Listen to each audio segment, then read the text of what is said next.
Okay, I want you to imagine this. You're standing on a cliff edge. It's all black rock. And it's slick with this rain that, well, it doesn't even feel like rain. It feels more like the sky is actively trying to beat you down. And the wind.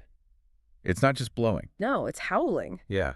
It's this sound that genuinely sounds like 1,000 people screaming in pain. And you look up, and the sky is just this bruised purple and gray mess. Split open by lightning. But the lightning isn't just... It's not just lighting things up. It feels like it's dissecting the world for a split second. And in that flash, you see it. The silhouette. The thing that just dominates the entire horizon. Castle Ravenloft. Yeah. It's not just a castle. It feels more like a monolith, an impossible piece of architecture that's somehow clinging to this 1,000-foot spire of rock. Looking down on this tiny little village that looks like it's just cowering in the mud below. And up there on a balcony, 1,000 feet above it all, you see him. There's a lone figure. Right. In this high-collared cape, and he's just gripping the stone railings, staring out into the storm, and he is completely unfazed by it. He's not hiding from it. He looks like he's conducting it. That single image, that's the very definition of Gothic horror, isn't it? It's that tension between the sublime, this overwhelming, terrifying force of nature. And the singular monster who stands at the heart of it all, it's really the visual thesis statement for the entire world we're about to step into. So today, we are walking directly into that storm. We are doing a comprehensive deep dive into one of the most infamous, most psychologically scarring places in the entire multiverse. We're going to Barovia. And of course, that means we have to talk about the man who is both its undisputed ruler and its most tortured prisoner, Count Strahd von Zarovich.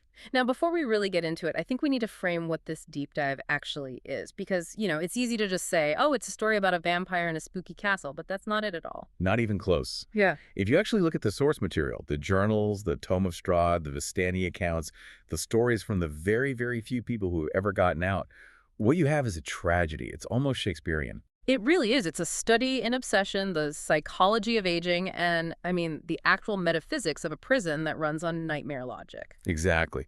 To just dismiss this as a simple monster hunt is to miss the entire point. Barovia is a closed system. It's a terrarium of despair.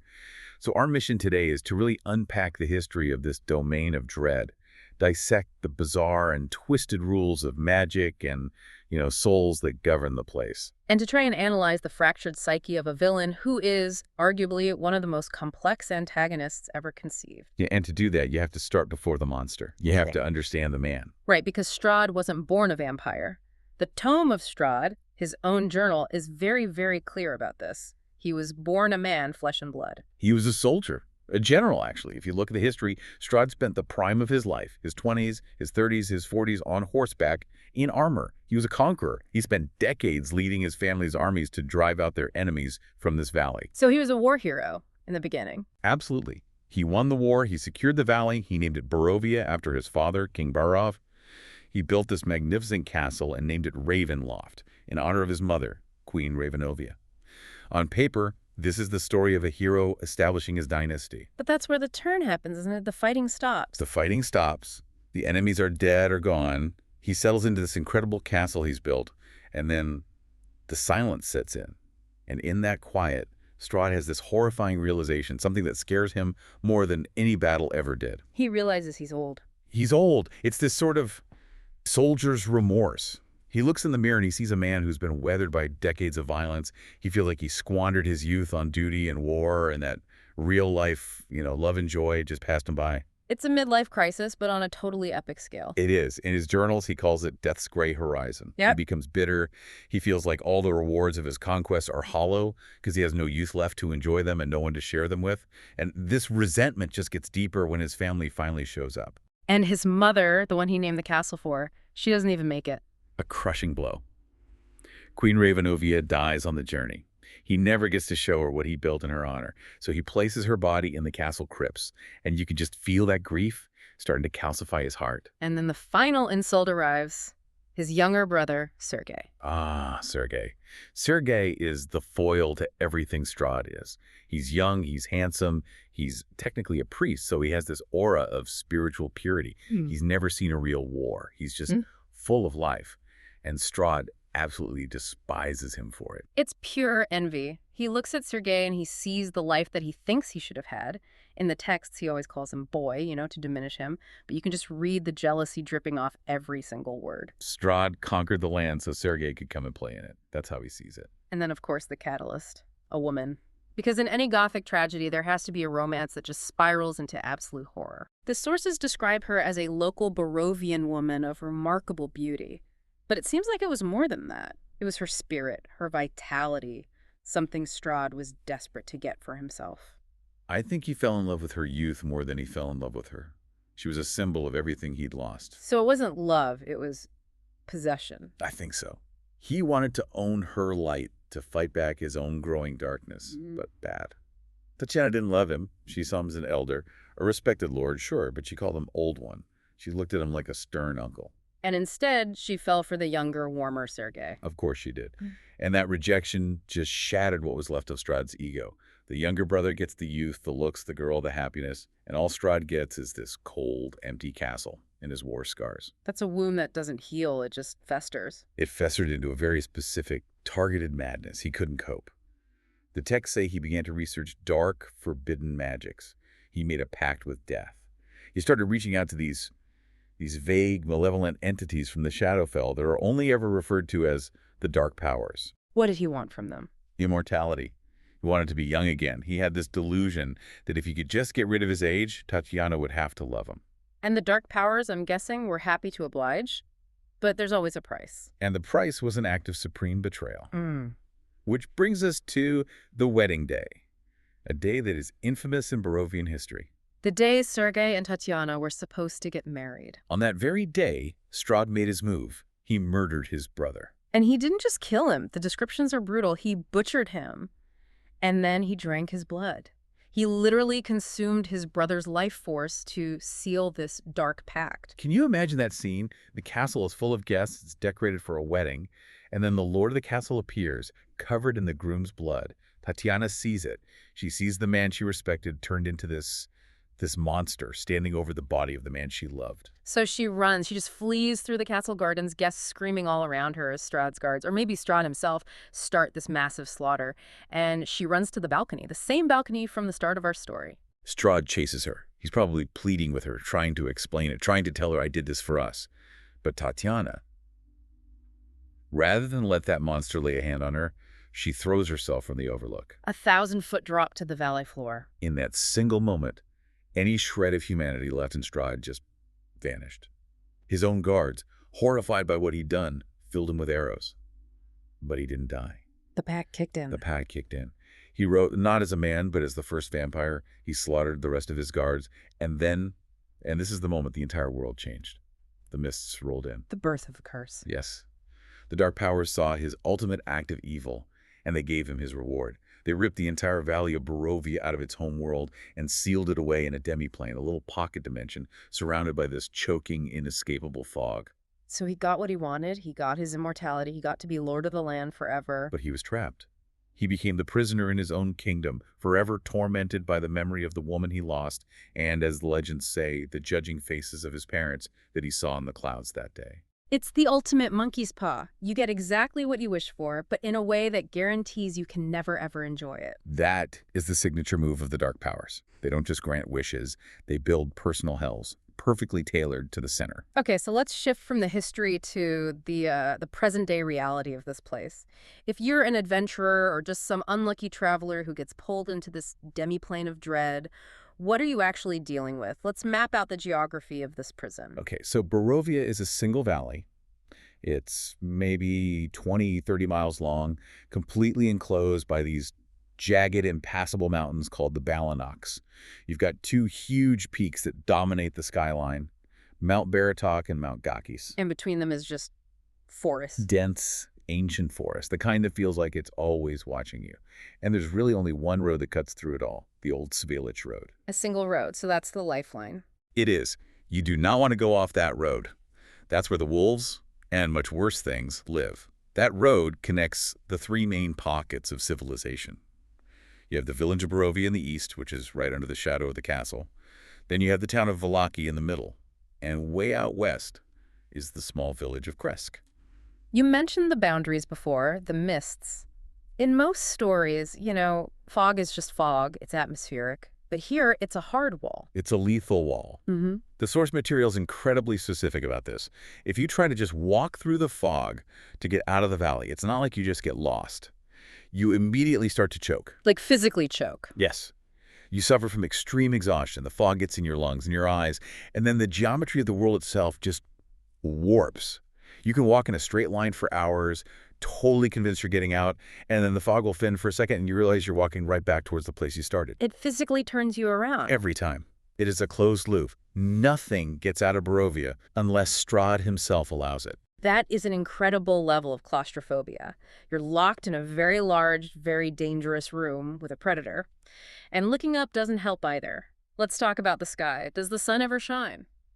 Well, there's a light source, but I would not call it the sun. It's described as a mute sphere in the sky. It never, ever breaks through the cloud cover. So the world is perpetually gray, overcast, or in the middle of a storm. The light is always dim, like everything's had the color washed out of it. Which brings us to a really crucial point for anyone who knows their vampire lore. Usually sunlight is the ultimate weapon, right? Yeah. You get the vampire outside, the sun hits them, poof, they turn to ash. Game over. Not in Barovia. And this is probably one of the nastiest tricks the setting pulls on you, because that dim, filtered light from the mute sphere doesn't count as true sunlight in the magical, vampire-destroying sense. So you're telling me Strahd can go for a walk in the middle of the day. He can stand in the town square at high noon and laugh at you. He prefers the night, sure. He's a creature of darkness. But he is not bound by the day. He has no hypersensitivity to it. That standard vampire weakness is completely gone. That changes everything, tactically. There's no safe time of day. The day is just less dangerous, not safe. Exactly. And the corruption of the land goes even deeper than the light. It actually taints the very fabric of magic itself. Yeah. The books call it cosmetic horror. This is one of my favorite details in the lore. It's not just that the monsters are scary, it's that your own powers start to turn against you. Aesthetically, at least. Precisely. Let's say you're a wizard and you cast a simple spell, like Mage Hand. Normally, it's just this shimmering spectral hand, right? Yeah. Totally harmless. In Barovia, when you cast it, what appears is a floating skeletal claw or a rotting severed hand crawling through the air. Ugh. That's viscerally upsetting. You're just trying to, get a key off a hook and the world reminds you of death. Or think about a paladin summoning their divine steed. They're expecting this majestic, glowing warhorse. In Barovia, what answers the call is a skeletal horse with green fire burning in its eye sockets. It works just the same, mechanically, but it looks like something out of a nightmare. It's a perversion of good. And what about magic that deals with life and death, like bringing someone back? That's where it gets truly disturbing. So you cast a spell like Revivify. In a normal world, it's a miracle. The person gasps, they're back. In Barovia, the soul knows it's trapped here. So when you pull that soul back into its body, the person screams. They scream. A horrifying, blood-curdling scream, as if they're waking up from the worst nightmare imaginable. Because for them, they are. They died, their soul tried to ascend, it hit the ceiling of the mists, and it was just shoved back down. Death is not an escape in Barovia. Which leads us right into the sociology of this place. If souls can't leave, we have to talk about the people, because the population dynamics here are, well, they're horrifying. Now we're getting into the real existential dread of the setting. This valley has been sealed off for about 400 years. It's a small place, few thousand people, tops. That is not a large enough population to sustain a healthy cycle of new souls entering the world. So, where do new people come from? Well, people are still born, but the sources reveal this absolutely devastating statistic. Only about 1 in every 10 Barovians actually has a soul. Wait, stop there. 1 in 10. So if I walk into the tavern in the village of Barovia, the blood on the vine, and there are, say, 20 people inside. 2 of them are real people. The other 18 are what the lore calls shells. Shells. Just the word itself is chilling. What is a shell? They're biological constructs, projections of Strahd's subconscious, really, created by the dark magic of the land to populate his kingdom so it doesn't feel empty. They're born, they eat, they work, they sleep, they die. But inside, they're hollow. They're missing that divine spark. So they don't have real emotions. They lack true creativity, real passion. They speak in platitudes. They can mimic fear. Strahd wants his subjects to fear him, after all, but they can't feel profound love or joy. They don't have hopes and dreams. Think about what that means for a hero. You charge into a burning building to save a family, and you realize they're just set dressing. They are props in Strahd's personal psychodrama. It creates this profound sense of isolation for anyone with a soul. You're surrounded by people, but you're completely and utterly alone. And Strahd knows it. He actually gets no real nourishment from drinking the blood of a shell. It sustains him physically, maybe, but it tastes like ash. He only gets pleasure, gets power, from feeding on the unshelled, the ones with souls. But the souls that are there, you said they can't leave. They're part of a reincarnation cycle. Exactly. When a souled Barovian dies, that soul is just recycled. A few years, maybe a few decades later, it's born into a new body. And this is why the people are so dour and superstitious. They carry the subconscious ancestral trauma of centuries of being terrorized. They've been killed by Strahd's minions a dozen times over in past lives. And this cycle is at the heart of the main tragedy. It brings us back to Tatiana. Tatiana's soul is the brightest one in the whole valley, and it's also trapped. It keeps getting reincarnated, and every time, Strahd finds her. It's his own personal recurring nightmare? And hers. Every generation or so, a woman is born who carries Tatiana's soul. She has the look, the red hair, the incredible spirit. And Strahd immediately becomes obsessed. He pursues her. He tries to woo her, to court her, to take her. And every single time, she dies tragically before he can succeed in turning her into a vampire. It's the dark powers twisting the knife. They let him see what he wants, but they never let him have it. And in the present day of the story, who is she? Her name is Irina Kolyana.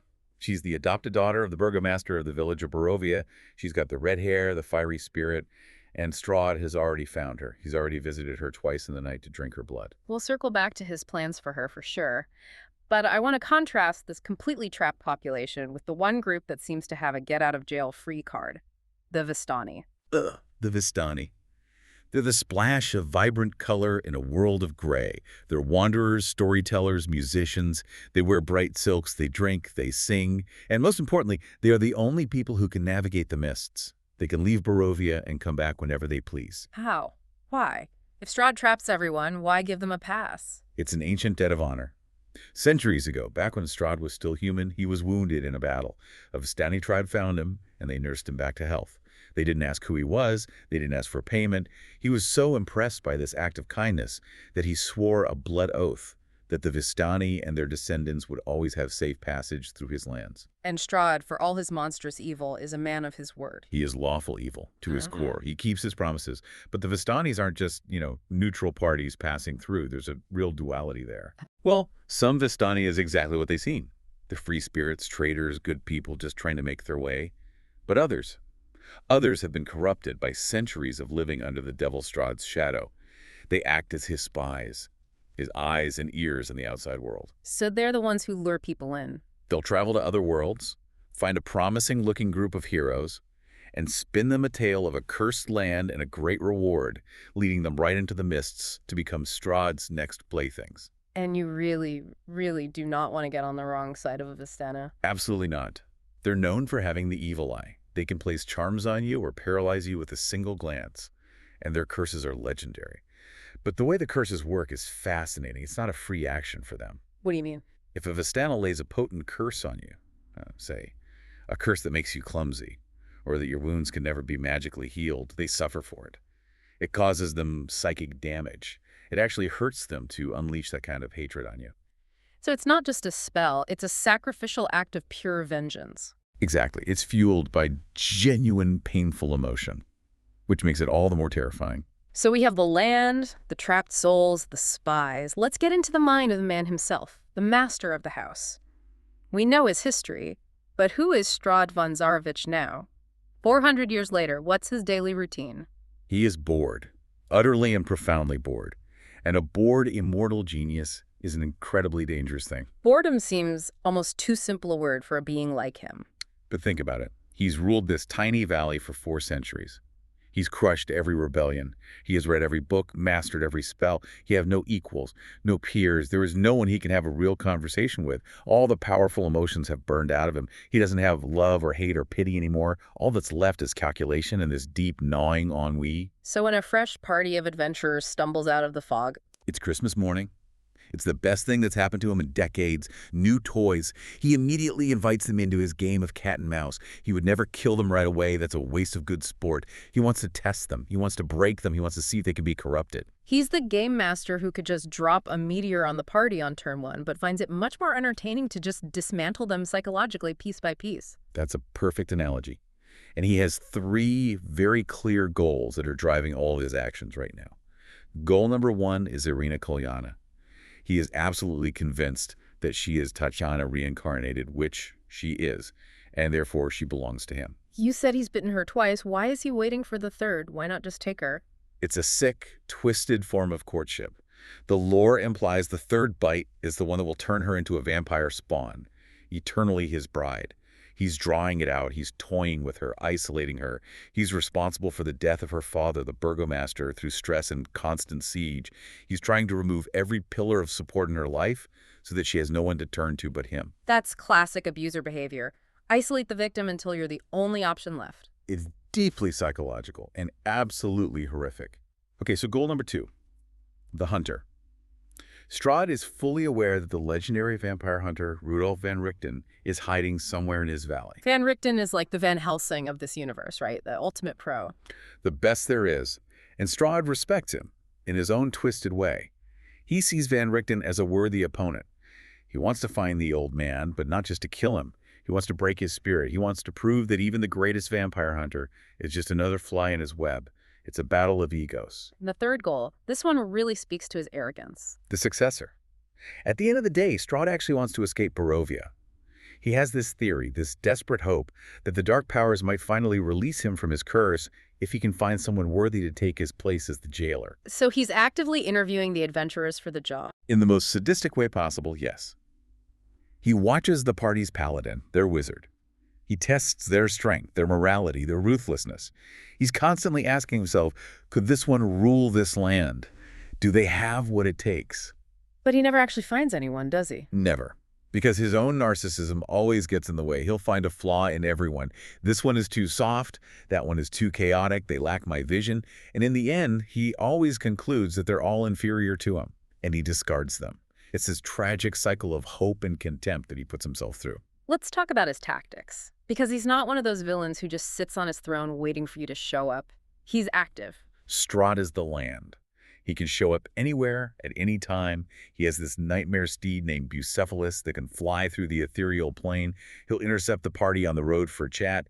He'll even show up at the burgomaster's funeral to offer his condolences to Irina. That's terrifying. His politeness is a weapon. He is a nobleman through and through. He will invite you to his castle for dinner. He'll be a gracious host. And if you are rude to him, he will destroy you. But his primary tactic is always psychological warfare.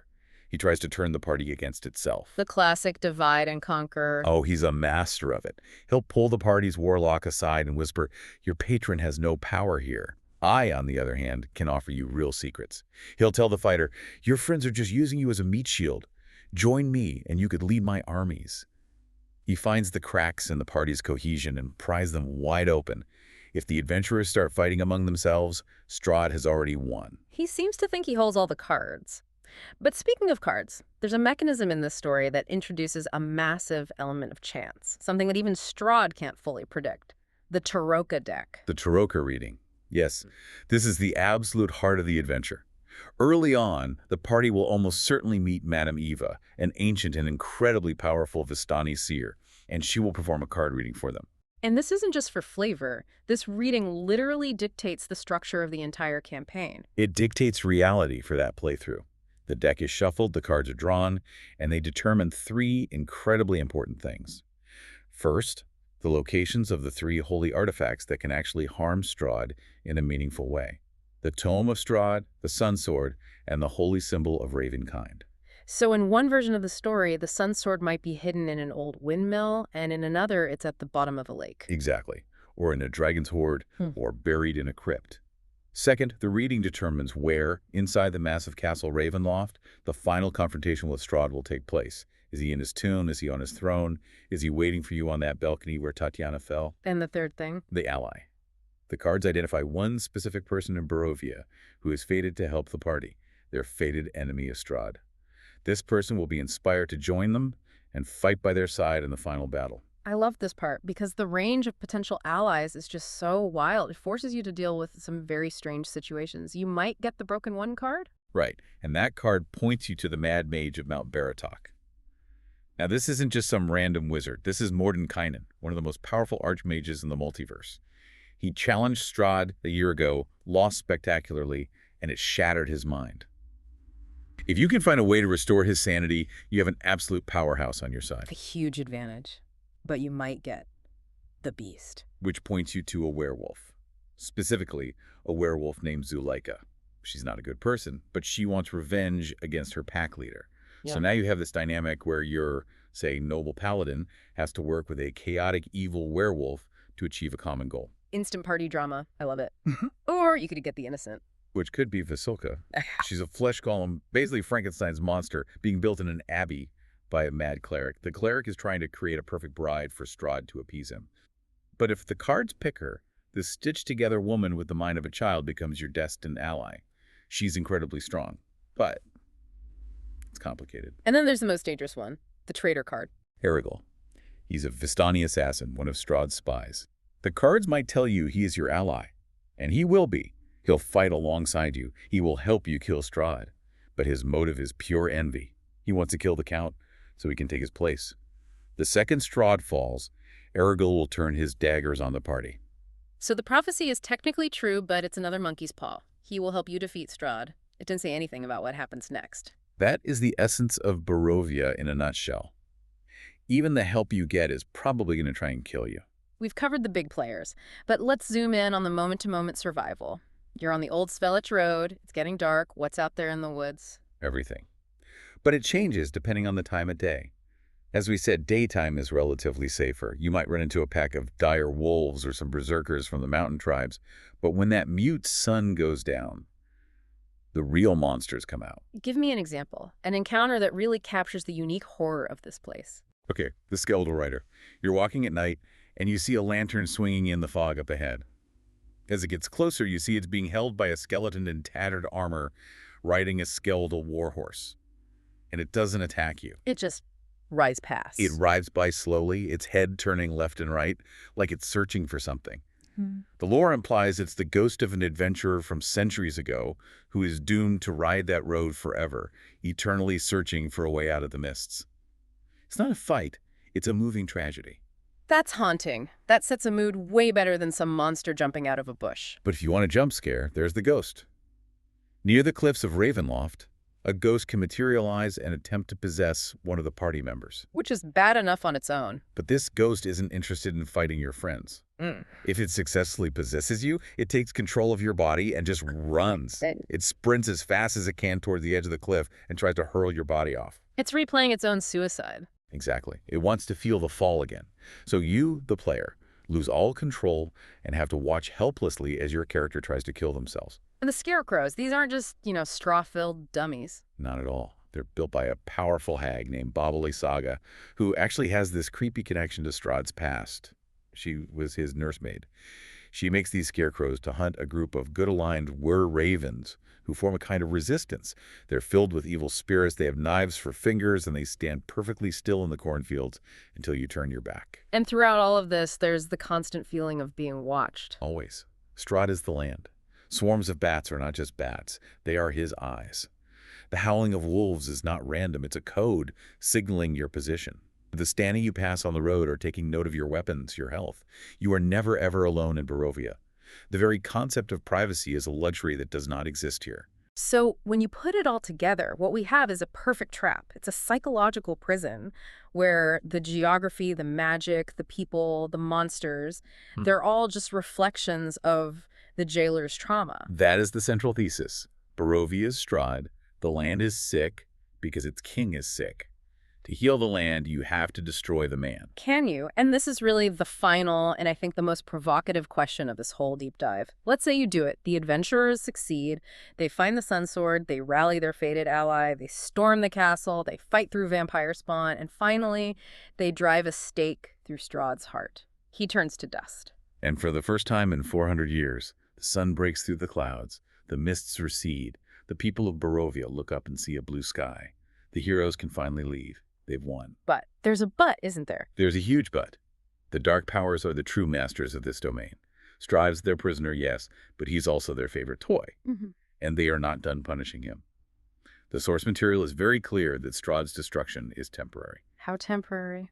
A few months. Yeah. Maybe a year, if they're lucky. But eventually, the mists will silently roll back in. The sky will turn gray again. And in the depths of Castle Ravenloft, the dark powers will knit Strahd's soul back together. He will wake up in his coffin.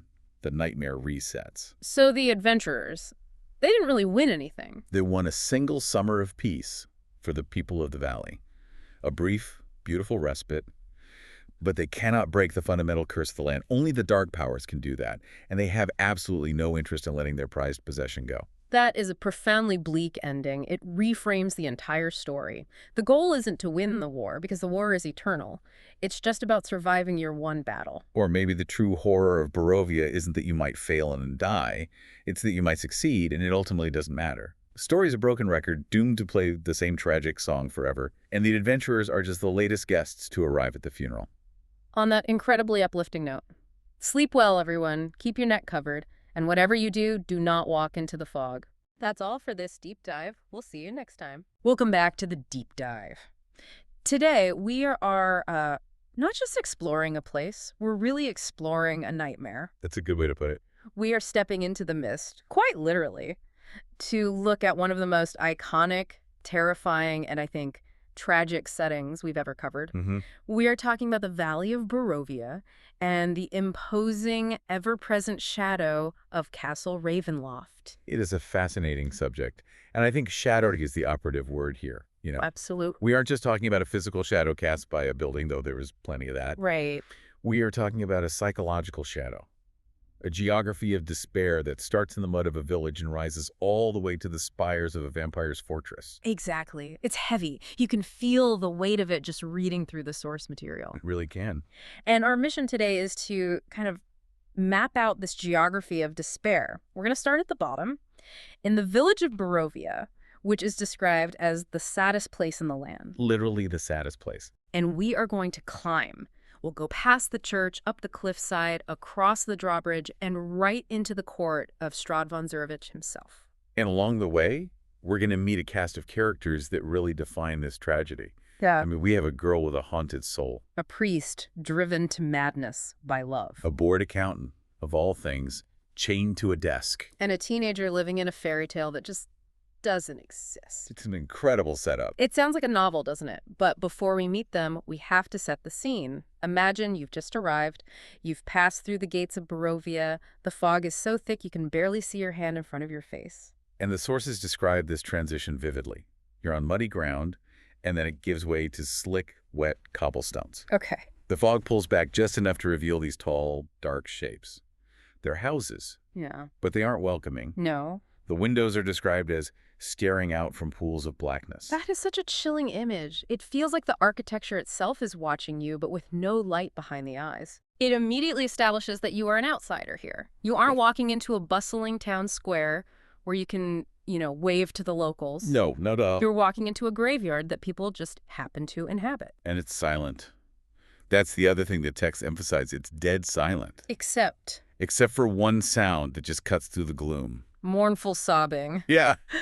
Let's unpack that. Yeah. Because that isn't just background noise, it's a specific person.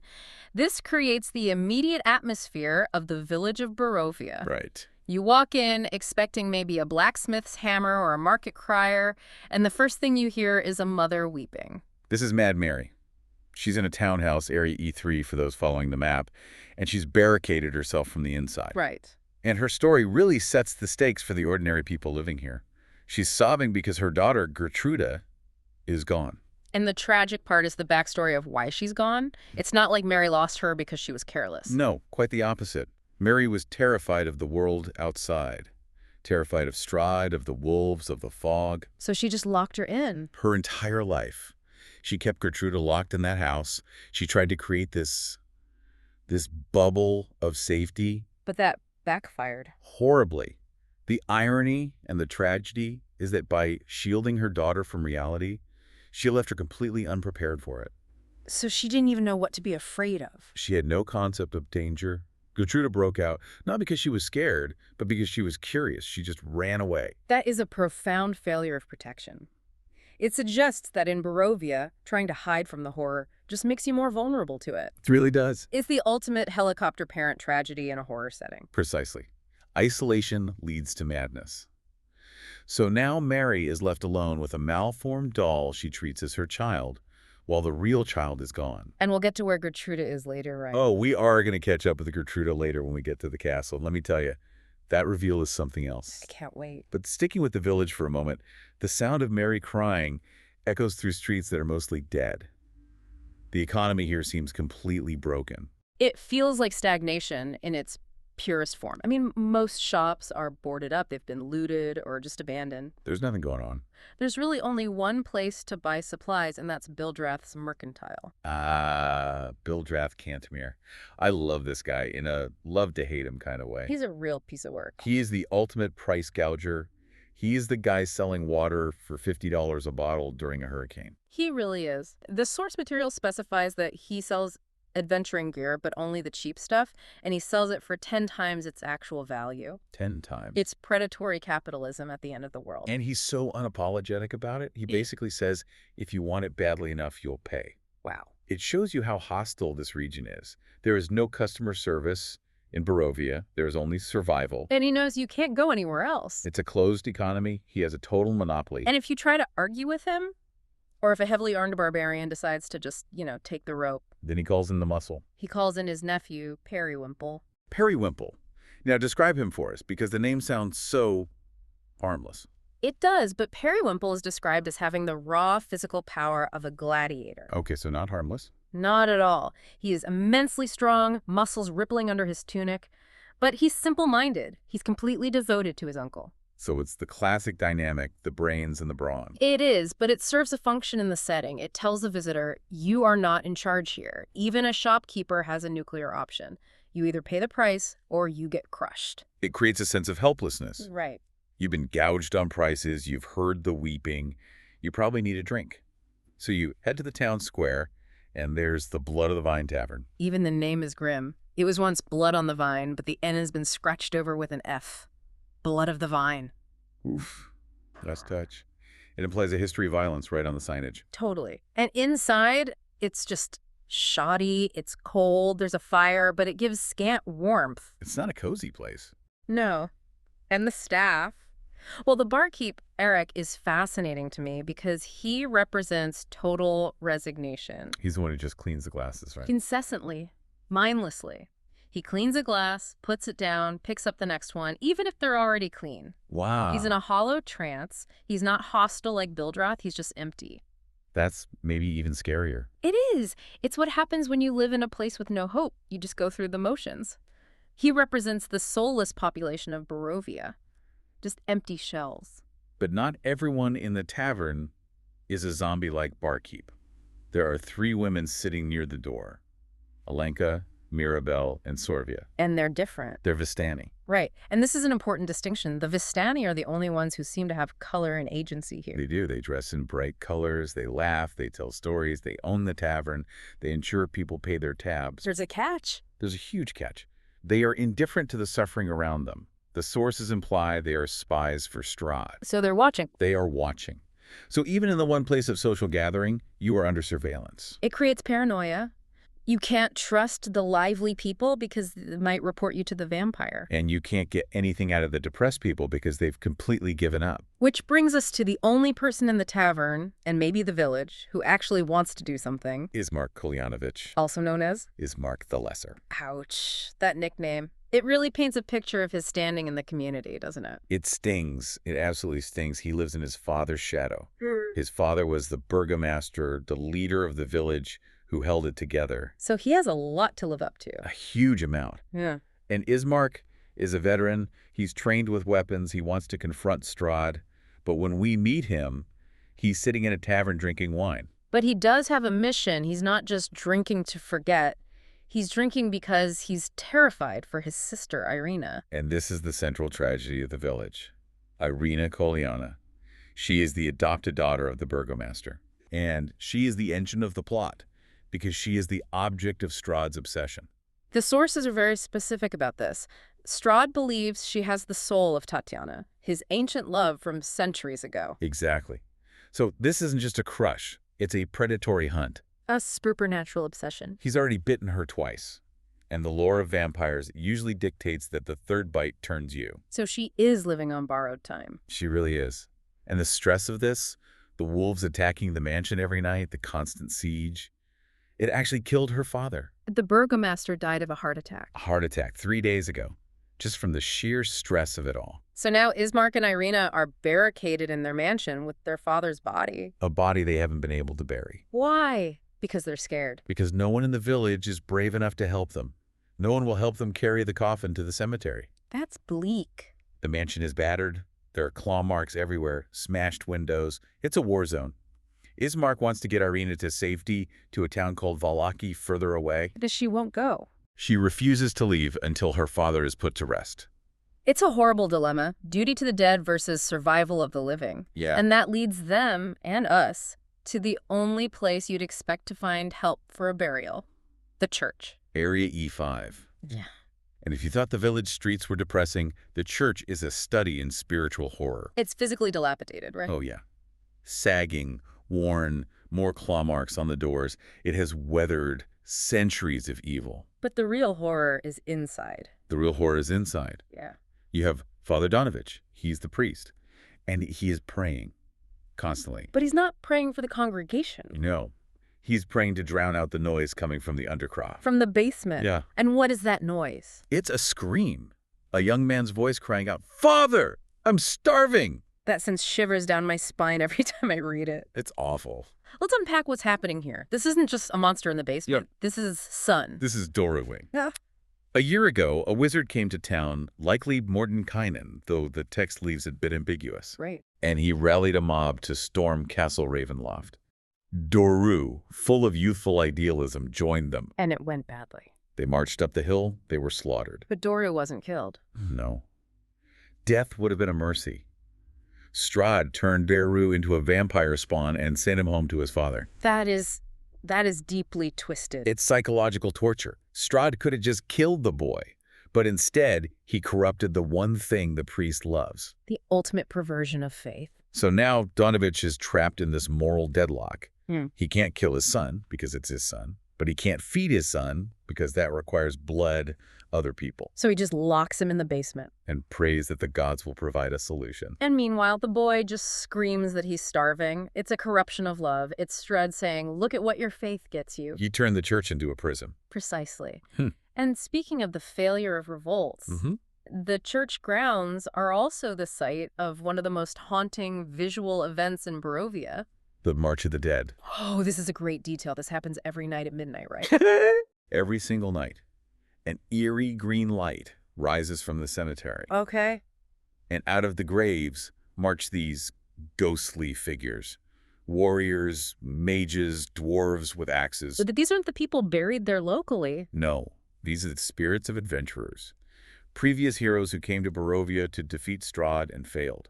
So ghosts of past failures. Exactly. They rise up, they form a procession, and they march up the road to the castle. They march all the way to the castle. All the way. They climb the high tower, and then they throw themselves off They throw themselves off. into the crypts every single night. Wow. It's a loop of futility, an endless reenactment of their failure.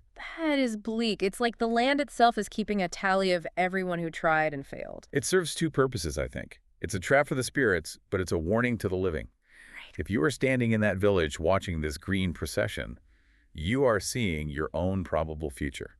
You are seeing that you are just another number in a very long sequence of failures. So before we leave the village context, we have to mention one more horror that stalks these streets. The dream pastries. Ah, yes. Morgatha. She seems like just an old woman pushing a cart, right? The sweet old lady. A rickety wooden cart. She goes door to door, and she sells these pastries. But in a place this miserable, a pastry is a powerful thing. It's a taste of joy. It's escapism. Exactly. They are dream pastries. They allow the eater to enter a trance and escape the gloom of Barovia for a while. It's an opioid, essentially. But the cost. The cost is horrific. The source material gives a specific example. There's a boy, Lushin Yarov. Yes, Morgantha comes to collect payment, and the payment is the child. Oh my God. The parents are so addicted or so desperate for that escapism that they give up their 7-year-old son. She stuffs him in a sack and straps him to the cart. And the parents just go back to eating. They just go back to eating. And she's a night hag in disguise. She is. And the lore implies she grinds their bones to make the flour for the next batch. It's a predatory cycle. She feeds on the misery she helps perpetuate. So that is the village of Barovia. A sobbing mother, a gouging merchant, a sieged mansion, a mad priest, and a hag stealing children. It is a geography of absolute despair. It sets the baseline. This is what life is like under Strahd's shadow. This is the safe zone. Right. But now we have to go to the source of that shadow. We have to cross the threshold. Let's make the journey. We leave the village, the road winds up, and eventually we face the castle itself. Castle Ravenloft. And the approach alone is just designed to intimidate, isn't it? Completely. You have the drawbridge spanning a 1,000-foot drop. The outer walls are 90 feet high. The towers pierce the clouds. And the weather matches the mood. Always. Dismal rain, lightning, thunder that shakes the ground. And when you get to the front courtyard, the main doors They just open. add themselves. By themselves. Warm light spills out. It's inviting you in. That is so much worse than them being locked. It's a total power move. It is. Come into my parlor, said the spider to the fly. Exactly. So you walk into the entryway, the guest hall, and the first thing you see are 4 dragon statues. Red dragon wormlings. Are they alive? They are stone. But the magic on them is specific. Okay. They only attack if you try to leave. Oh. Or if you aren't invited. They are there to keep you in, not to keep you out. It's a roach motel. A roach motel. That's perfect. And then we meet the greeter, Rahadan. the chamberlain. He's a dusk elf. And his description is so unsettling because he's so composed. He's not a raving monster. No. He's quiet, polite. He bows and says, "My master is expecting you." There is nothing scarier than a polite monster. It implies control. Right. He's not acting on instinct. He's doing a job. And he leads you to the dining hall. This is one of my favorite set pieces in the entire castle. Oh, absolutely. Because you've just come in from the cold and rain, you're expecting a dungeon. And Instead, you get a magnificent feast. 3 crystal chandeliers, a table laden with roasted beast, sweet fruits, wine. That's a royal welcome. And organ music swelling in the background. And there he is, Strahd. Sitting at the organ. His back to you, he's playing this thunderous melody. He stops, turns, and welcomes you. What? But it's a trick. It's an illusion. The whole thing is an illusion. Walk us through what happens. You interact with him, maybe for a few moments, and then he just vanishes. The lights go out. Everything just dies. The wind howls through the room. The doors slam shut. That is pure theater. It is psychological warfare. Strahd wants you off balance. He shows you comfort, warmth, food, music, and then snatches it away in a second to leave you in the dark. He's telling you, your reality is whatever I decide it is. Precisely. And practically speaking, there's a secret here too, isn't there? Yes, the organ. The source of the music. If you know which keys to press, or if you investigate, the organ slides away to reveal a secret passage. So even the instrument of his performance is a part of the castle's deceitful architecture. So you're in the castle now. You've been welcomed, tricked, and trapped. Now you start to meet the other residents. Because Strahd isn't living here alone. No, he has a court of decay, let's call it. It really is a court. Yeah. And it mirrors a royal court, but twisted. So who's first? Let's start with the money man, Leaf Lipsiege. The accountant. This guy is such a weirdly grounded addition to a fantasy horror setting. It's so strange. He's found in Area K30. He is chained to a massive desk, drowning in scrolls. Chained to it. Literally chained. And he's grumpy. He's grumpy, not scary. He's just possessive of his books. He records Strahd's wealth and conquests. He's been there for years, maybe decades. He's not a vampire, he's a human commoner, but he's utterly institutionalized. He's a bureaucrat of evil. Exactly. He's not trying to eat you. He just wants you to stop messing up his paperwork. That's amazing. But the source says if you treat him with kindness, or if you just aren't a threat, he might give up secrets. Oh, really? He knows where the holy symbol is. He knows the castle layout.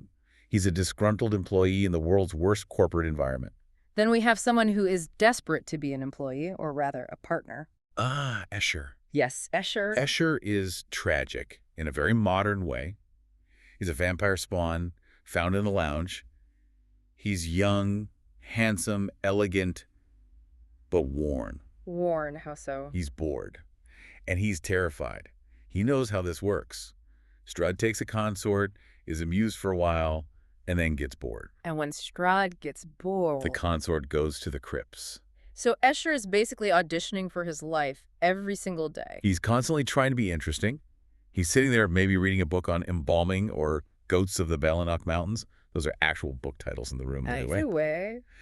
And he's just waiting to see if he's still useful. He fears irrelevance more than death. He asks visitors, does the master speak of me? Wow, that's pathetic. It's so pathetic. And then we come back to the thread we pulled in the village. Gertrude. Yes, Mad Mary's daughter, the girl who ran away. We find her in the king's bedchamber. Okay. And this is the heartbreaking contrast. In the village, her mother is sobbing, convinced Gertrude is dead or being tortured. And in the castle. In the castle, Gertrude is happy. Happy. She thinks she's in a fairy tale. She is completely oblivious. She sees Strahd as a charming prince. She sees the castle as a beautiful palace. She's waiting for her happily ever after. That is so much worse than if she were in a dungeon. It is.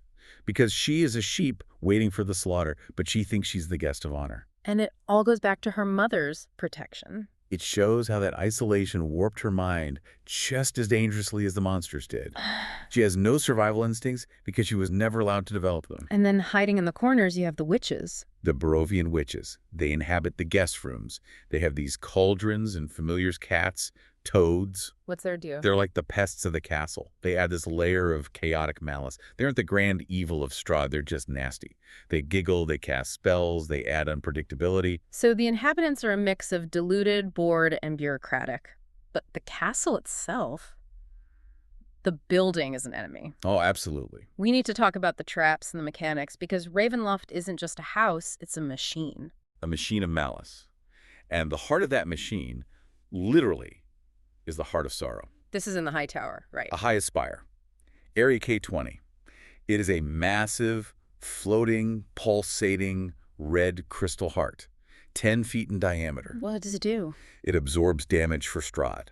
Wait, a damage sponge? Exactly. If you hit Strahd with a sword down in the dining hall, the heart takes the hit up in the tower. That's a brilliant mechanic. It connects the land, the castle, and the lord physically. It signifies that he is the land. To kill him, you have to break his heart first. And I'm guessing it's not unguarded. Heavily guarded. Animated halberds flying around, vampire spawns scuttling up the walls. It's a boss fight mechanism built into the architecture. But some traps aren't for combat, they're just cruel, like the elevator. The trap works. This is diabolical. There's an elevator shaft. But if you trigger the trap, the compartment goes up and a solid stone block comes down. So if the party is split. You are separated by tons of stone. Yeah. And usually, splitting the party is the first step toward death. Right. So this trap forces you to break rule number 1. It does. And then there's the flight of the vampire. This one made me laugh, actually. It is theatrical. It's in the corridor outside the King's Hall. You're walking down a dark hallway and suddenly a vampire flies at you. But it's not a vampire. It's a mannequin, a dummy of Strahd on a pulley system. No. Yes. And it's accompanied by a magical chuckle. Strahd built a haunted house jump scare into his own home. It tells you so much about him. He's bored. He enjoys the show of horror. He likes watching adventurers wet themselves over a puppet. It's pure mockery. It's mocking. He doesn't just want to kill you. He wants to embarrass you first. There's also the rug of smothering outside the portrait room, a classic trap. A classic. You step on it, it wraps you up. It's just another way the castle says you are not welcome here, and even the decor will try to kill you. We've talked about the horror, the people, the traps, but adventurers don't just come here to die. They come for loot. They come for answers. They do. What are the treasures and secrets hidden in Ravenloft? There are some profound ones. Let's look at the chapel, Area K15. Okay. The romance and tragedy here is palpable. There's a statue of the icon of Ravenloft on the altar, a powerful holy object that heals. What? But around it is a tragedy. There's a dead cleric, Gustav Herringast. He tried to use the Mace of Terror to fight his way out. He failed. So he's just there. He slumped over the altar. It's another vignette of faith wasn't enough. And then there's the study. We mentioned the portrait of Tatiana earlier. Yes, this is where Strahd keeps his obsession. The painting proves that Irina is the reincarnation of Tatiana. It's the visual proof of the curse. And I bet there's a secret door. Of course there is. Behind the fireplace. Classic. How do you open it? You have to walk through the fire or put it out. If you don't figure it out, you burn. Simple, yet effective. And the treasury. This is wild. Inside the castle's vault, there is a tower. A tower inside a room. A Dairn's instant fortress. It's a magic item. an adamantine tower that has been expanded inside the treasury vault. So to get the treasure, you have to break into a fortress that is inside a fortress. Exactly. That is paranoid hoarding on another level. It contains gold, platinum, magic items like a helm of brilliance, an alchemy jug. But it symbolizes how tightly Strahd holds on to what is his. He trusts no one, not his walls, not his guards. He needs a box inside a box. And finally, we have to mention the catacombs. We aren't going deep into them today, but just the concept. The vertical shafts connect the high towers directly to the crypts. So it's a straight drop. It's a disposal system. Yeah. And it's where the bats go and where the spirits of those adventurers from the March of the Dead end up. It's the drain at the bottom of the sink. Everything in Barovia eventually flows down to the crypts. Everything. So we've climbed the mountain, we've walked the village, we've dined with the illusion, we've seen the heartbreak of the inhabitants. What does this all mean? When you synthesize all these sources, the sobbing Mary, the screaming Doru, the bored Escher, the pulsating heart, you realize that Barovia isn't just a setting. It's more than that. It's an ecosystem of abuse. Oh, an ecosystem. Everything serves the master. The environment reflects his mood. The people are his cattle or his playthings. The castle is his body. It breathes. It beats. Exactly. And it feels like the duality of the castle is key here. It's a home, but it's a prison. It's a theater, but it's a tomb. It is. Strahd calls his family to settle there, but they are dead in the crypts. He invites guests for dinner, but it's an illusion. It is a place of contradictions that all resolve into one thing: control. And that leads us to our final thought for the listeners. The sources mention that the spirits of the adventurers endlessly repeat their failure. They march, they climb, they fall. Right. And it raises the question, is the castle merely a building, or is it a machine designed to harvest hope and turn it into despair? And for those who enter, is the greater danger the vampire, or is it something else? Or is it the temptation to give up? Think about it. Strahd doesn't just kill people, he breaks them. He let Doru live to break Donovich. He let Gertruda live to mock Mary's fear. He keeps Escher around just to watch him squirm. So for those who enter Ravenloft, the greater danger might not be the vampire's fangs. No. I think the greater danger is the temptation to give up, to become like Eric the barkeep, endlessly cleaning glasses. Or like Escher, just waiting for permission to exist. The danger is accepting the despair. The victory isn't killing Strahd. The victory is keeping your soul intact while you try. A sobering thought for anyone planning their next campaign. Stay safe out there, keep your holy symbol handy, and whatever you do, Don't take any pastries from strangers. definitely not. Thanks for listening to this deep dive. We'll see you next time. Welcome back to the Deep Dive. Today we are walking through the gates of a place that promises safety but delivers. Well, something entirely different. We are looking at the town of Vallaki. Vallaki. It's a name that, on paper, sounds like a reprieve, doesn't it? In this mist-choked, vampire-ridden landscape of Barovia, this town is pitched as the one safe harbor. The one place where the Devil Strahd doesn't rule openly. Right. If you look at the map, if you look at the Gazette here, it's surrounded by a palisade. Yeah. It's got guards, a burgomaster who swears he knows how to keep the darkness at bay. It feels like you should be able to, take a deep breath here. And yet, as we're absolutely going to discover today, that breath catches in your throat pretty quickly. Yeah. Because Vallaki isn't a sanctuary. It's a psychological pressure cooker. It is a town on the absolute brink of a nervous breakdown. And it's all held together by what?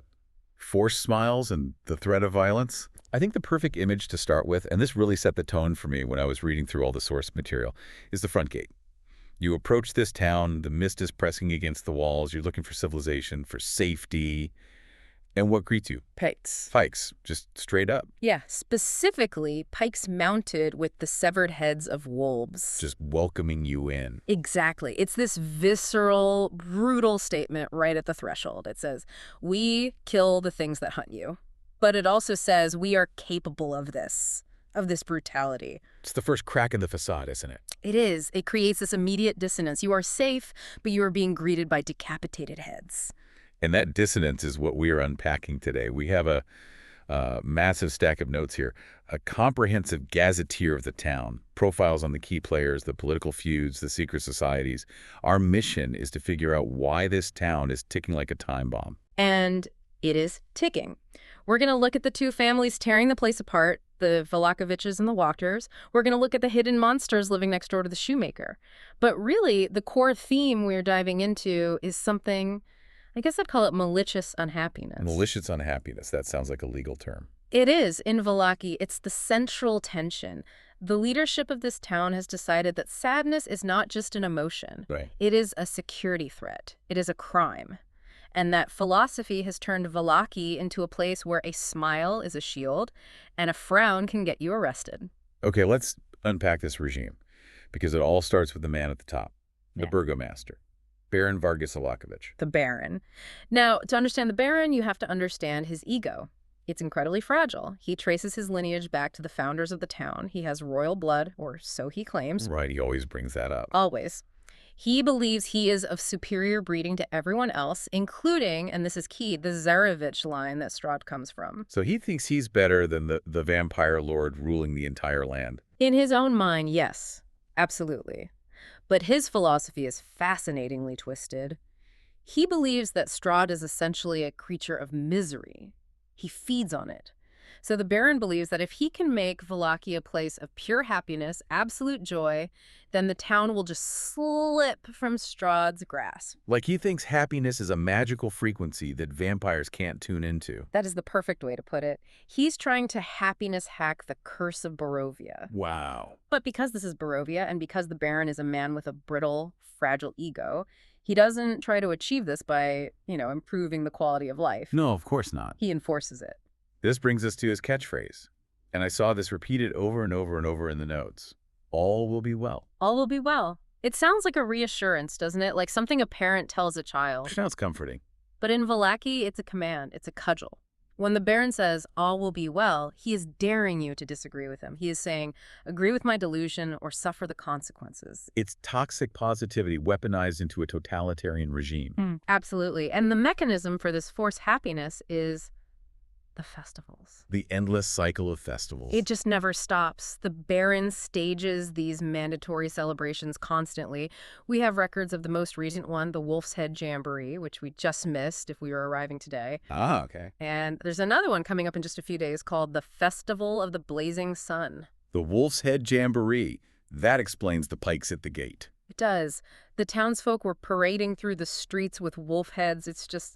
It's gruesome, but think about the atmosphere described in the text. Weather-worn garlands hanging from the eaves, rain-soaked parades. Yeah, it's not exactly a party. No. The description of the wicker sun being built in the town square, it's pathetic. It's damp twigs meant to represent a sun that nobody has seen in centuries. It's not festive, it's grim, it's performative. It's deeply depressing, and that's the irony. The Baron is forcing these festivals to boost morale, but they are meaningless, dreary affairs. Everyone knows it. Most of the villagers know they are pointless. They know Strahd isn't afraid of a wicker sun. They know the festivals probably annoy the vampire more than they deter him. But they have to show up. They have to smile. Because if they don't... If they don't, or if they don't smile enough, they end up in the stocks. Let's talk about the enforcement. Because the stocks in the town square aren't just for locking people up. There's a humiliation element that is, frankly, bizarre. The plaster donkey heads? Yeah. Explain that to me. It's so strange. If you are arrested for malicious unhappiness, which can be anything from speaking out against the festivals to just looking too glum, you are dragged to the square, locked in the stocks, and forced to wear a crude, heavy plaster donkey head. To make you look like an ass. Literally. To encourage ridicule, to strip away your dignity, to make an example of you. And the text notes that right now, as we speak, there are people in those stocks. Men, women, and children. It explicitly says children. They are wet from the rain, they are starving, and they are wearing these cartoonish animal heads because the Baron is terrified that their sadness will summon the devil. It's horrific. Yeah. It's this mix of the absurd and the cruel that I think really defines Vallaki for me. And standing guard over those stocks, ensuring that the cruelty is carried out efficiently, is the Baron's right hand, Isaac Strasny. Isaac. Now, this guy is a straight-up nightmare. He is the violence behind the Baron's delusion. Physically, he's intimidating, just a brute of a man, but he has a deformity that the town whispers about. Yeah. He has a monstrous arm. A monstrous arm, like just big or No, dude. like fiendish. Yeah. It's described as being covered in scales, having a clawed hand, and it can conjure fire. Whoa. Wait, and the Baron, the guy who wants to keep the devil away, employs a guy with a literal demon arm. Hypocrisy is a key ingredient in the Baron's regime. It's a cornerstone. As long as Isaac is loyal to him, as long as he enforces the happiness doctrine, the Baron overlooks the obvious evil. And Isaac is loyal, he's the enforcer, he's the one dragging people to the stocks. But Isaac has a secret of his own that is arguably creepier than his arm. I saw this in the notes about the Burgomaster's mansion. We have to talk about Isaac's bedroom. We do. If you were to sneak into the mansion and find Isaac's room, you don't find, normal soldier stuff. You find dolls. Dolls. Hundreds of them, Yeah. arranged on shelves, piled on the bed, sitting in corners. And they aren't just random dolls, are they? No, they are all identical, or at least variations of the same person. They all look like a specific woman. Bayrita Kolyana. Right. The woman that Strahd is hunting across the valley? Isaac has this deep, disturbing obsession. He forces the local toy maker, who we'll get to later, to make these dolls for him. He forces him. If the toy maker doesn't get the likeness right, Isaac threatens to burn his shop to the ground. So you had the political leader of the town living in a fantasy world where everyone is happy, and his enforcer is a fire-throwing brute with a room full of stalker dolls. That is the safety of Vallaki under the Baron. But, as with any pressure cooker, there is an opposing force. There is someone trying to turn off the heat, or rather, turn up a different kind of heat. Lady Fiona Water. Lady Watcher, the matriarch of the other powerful family in town. She is the main opposition.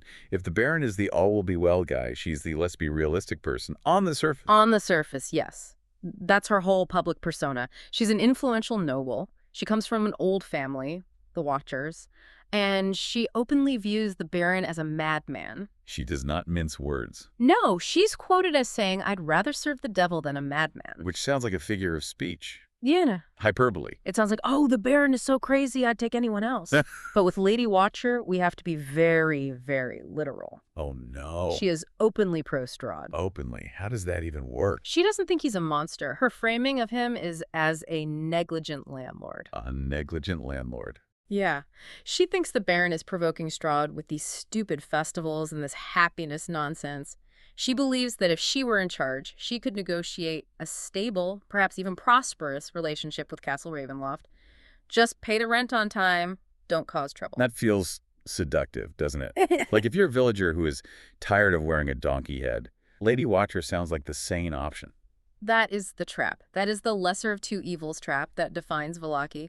Because while the Baron is incompetent and cruel in his own way, Lady Watcher is running a literal devil-worshipping cult out of her basement. Of course she is, because it's Barovia. Exactly. She runs what she calls a book club. A book club. Seriously. That's the cover.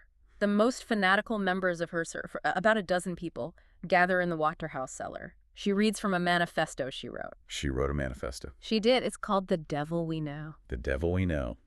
Yeah. Catchy. A little on the nose, but catchy. It is. And the thesis is that devil worship and loyalty to Strahd brings happiness, wealth, and power. And to prove it, she performs these little rituals. She has an invisible imp familiar named Majesto. An invisible imp. Yes. So during the ritual, she calls out to the princes of darkness to reward her followers, and then the invisible imp, Majesto, sprinkles electrum coins on the floor. It's a con. It's a magic show. It's a classic con with a supernatural twist. She's buying loyalty with parlor tricks and pocket change. But the cultists believe it. They think she has a direct line to hell, and that hell pays better than the Baron's regime. We need to talk about the Wachter house itself. Yeah. Because the descriptions here are so vivid. The house is described as sagging and groaning, almost like it's depressed. It's described as being disgusted with itself. It's a heavy, oppressive place. You feel it the moment you walk in. But the darkest secret isn't the cult in the basement. It gets darker than that. Oh, yeah. It's in the master bedroom. Oh, boy. Here we go. Lady Watcher was married to a man named Nikolai. He died 3 years ago. Okay. A widow. Sad. But Lady Watcher couldn't let go. She loved him, or was obsessed with him, to a degree that it shattered her reality. She keeps his corpse in her bed. Sure. In her bed. Oh. Under the covers. No. She casts a spell called Gentle Repose on him every single day to keep him from rotting. She sleeps next to him every night. She talks to him. That is, wow. I'm speechless. It mirrors the Baron, doesn't it? The Baron denies the reality of Strahd's rule by forcing happiness. Lady Watcher denies the reality of death by magically preserving her husband. Both of the leaders of this town are living in Absolute denial of the truth. They are both insane, just in different flavors. One is a loud public insanity, and the other is a quiet, private, rotting insanity. And trapped in the middle of this are their families. Lady Wachter has sons, right? Nikolai and Carl, they're named after the father and, well, Carl. And they are just drunken louts. They hang out at the inn, they cause trouble, they are terrified of their mother, but they don't know the full extent of her darkness. They're just oblivious party boys trying to drink away the gloom. Pretty much. They have no idea about the cult or, about what's in their mother's bed. But there's a daughter. Stella. Stella Wachter. This brings us to the next generation tragedy, which we'll dive deeper into later. But briefly, she's locked away in one of the rooms. She thinks she's a cat. Oh, cat. She hisses, she scratches, she moves on all fours. Lady Wachter keeps her locked up. It's another skeleton in the closet or a living failure that she has to hide from the world. So, okay. You have the Baron with his forced festivals and donkey heads. You have Lady Wachter with her cult and her dead husband. This town is a powder keg. Where do normal people go? Where do you go if you just want to drink and to not join a cult? You go to the Blue Water Inn. The Blue Water Inn. This seems to be the only somewhat normal place in town. It is. It's the hub. It's warm. It smells like beet soup and wolf steaks. It's run by the Mardukov family, Erwin and Danica. And I seem good. Genuinely good. They are. They are the sanctuary within the false sanctuary of Vallaki. But because this is a deep dive, we know there's more going on than just serving soup. The Mardukovs are not just innkeepers. Secrets everywhere in this town. We're ravens. We're ravens, like werewolves, but birds. Exactly. But unlike werewolves, who are usually depicted as savage destroyers in this setting, the were-ravens here are protectors. They're a force for good. They call themselves the Keepers of the Feather. I love that name. That's a great name. It's a secret society dedicated to opposing Strahd. They gather intel, they watch, they wait. They are the true resistance in Barovia. And they're not trying to take over? No, they aren't trying to run the town like the Baron or Wachter. They are trying to save the soul of the valley. But even the inn has a problem, a very, very practical problem that's causing a lot of tension. The wine. The wine is running out. And in Barovia, wine is not a luxury. It is a necessity. It's medicine. It is the only thing that dulls the misery of living in a land without sunlight. And the Blue Water Inn is tapping its last barrels. And the source, this place called the Wizard of Wine's Winery, has just stopped delivering. Which is a huge plot hook for anyone visiting. If the wine runs dry, the delicate peace in Vallaki might shatter just from sobriety. That's a terrifying thought. It adds this ticking clock element to the inn's atmosphere. Erwin Mardukov is nervous. He needs someone to investigate, but he can't leave his post. So the inn is tense. It's a refuge, but it's a tense one. Let's move to the other pillar of safety in town. The church. St. Andrew's Church. Father Lucian Petrovich runs the church. He's actually the Baroness's brother, which is an interesting little connection. He's a good man, just trying to provide spiritual sanctuary in a godless land. There's always a but in Vallaki, isn't there? Always. But the church is in crisis. A catastrophic crisis that almost no one knows about yet. This is the theft. The bones of St. Andrew. Explain the bones. Why do they matter so much? These aren't just relics for show. In this setting, the bones of the saint who the church is named after provided a magical hallow effect. As long as those bones were in the crypt beneath the altar, the church was consecrated ground. Meaning what exactly? Meaning vampires literally could not enter. So it was the one true safe zone. The only place in Barovia where Strahd could not step. The one place you could sleep and know you were safe from him. And now, they're gone. Stolen. And without them, the church is just a stone building, the congregation huddling there at night thinking they're safe, they're sitting ducks. Who stole them? It had to be someone working for Strahd, right? I think so. You'd think it was a supervillain. But this is where the tragedy of Vallaki comes back in. It was Milivoy, the gravedigger. A gravedigger. He's just a kid, really. A brawny, angry kid who digs graves and takes care of his family. So why did he do it? He has younger siblings. They were starving. The family was destitute. Someone offered him money, good money, to swipe the bones from the crypt. And he did it to feed his family. That's it. It's that desperate poverty forcing good people, or at least regular people, into terrible choices with world-shattering consequences. And who paid him? Who's the one who put him up to it? Henrik Vanderfort, the coffin maker. Okay, we need to go to the coffin maker shop. This location, I gotta say, reading the description of this place gave me chills. It should. Henrik is a lonely, miserable man, a recluse. But he didn't want the bones for himself. He was coerced. a nobleman named Vasily von Holtz, Vasily von Holtz. who is, of course, a disguised persona of Strahd himself, bullied Henrik into this, threatened him, so Henrik paid the gravedigger to get the bones. So Henrik has the bones. Where are they? They're upstairs, in his bedroom, hidden away. But that's not the scary part of the shop. It gets scarier. The scary part is what else is in the building. In the upstairs storage room, The storage room. Henrik's storage room is full of crates. He makes coffins, so crates aren't weird. But inside these crates, sleeping during the day, are 6 vampire spawn. 6. 6. Just lying there, in a dormant state, waiting. Waiting for what? The Festival of the Blazing Sun. The plan is for what the source material calls St. Andrew's Feast. Oh, no. They are going to wait until the church is packed for the festival, and then on command, they will awaken, leave the shop, and massacre everyone inside the now unprotected church. So let's just recap the powder keg metaphor here. Yeah. You have a civil war brewing between the delusional baron and the devil-worshipping lady watcher.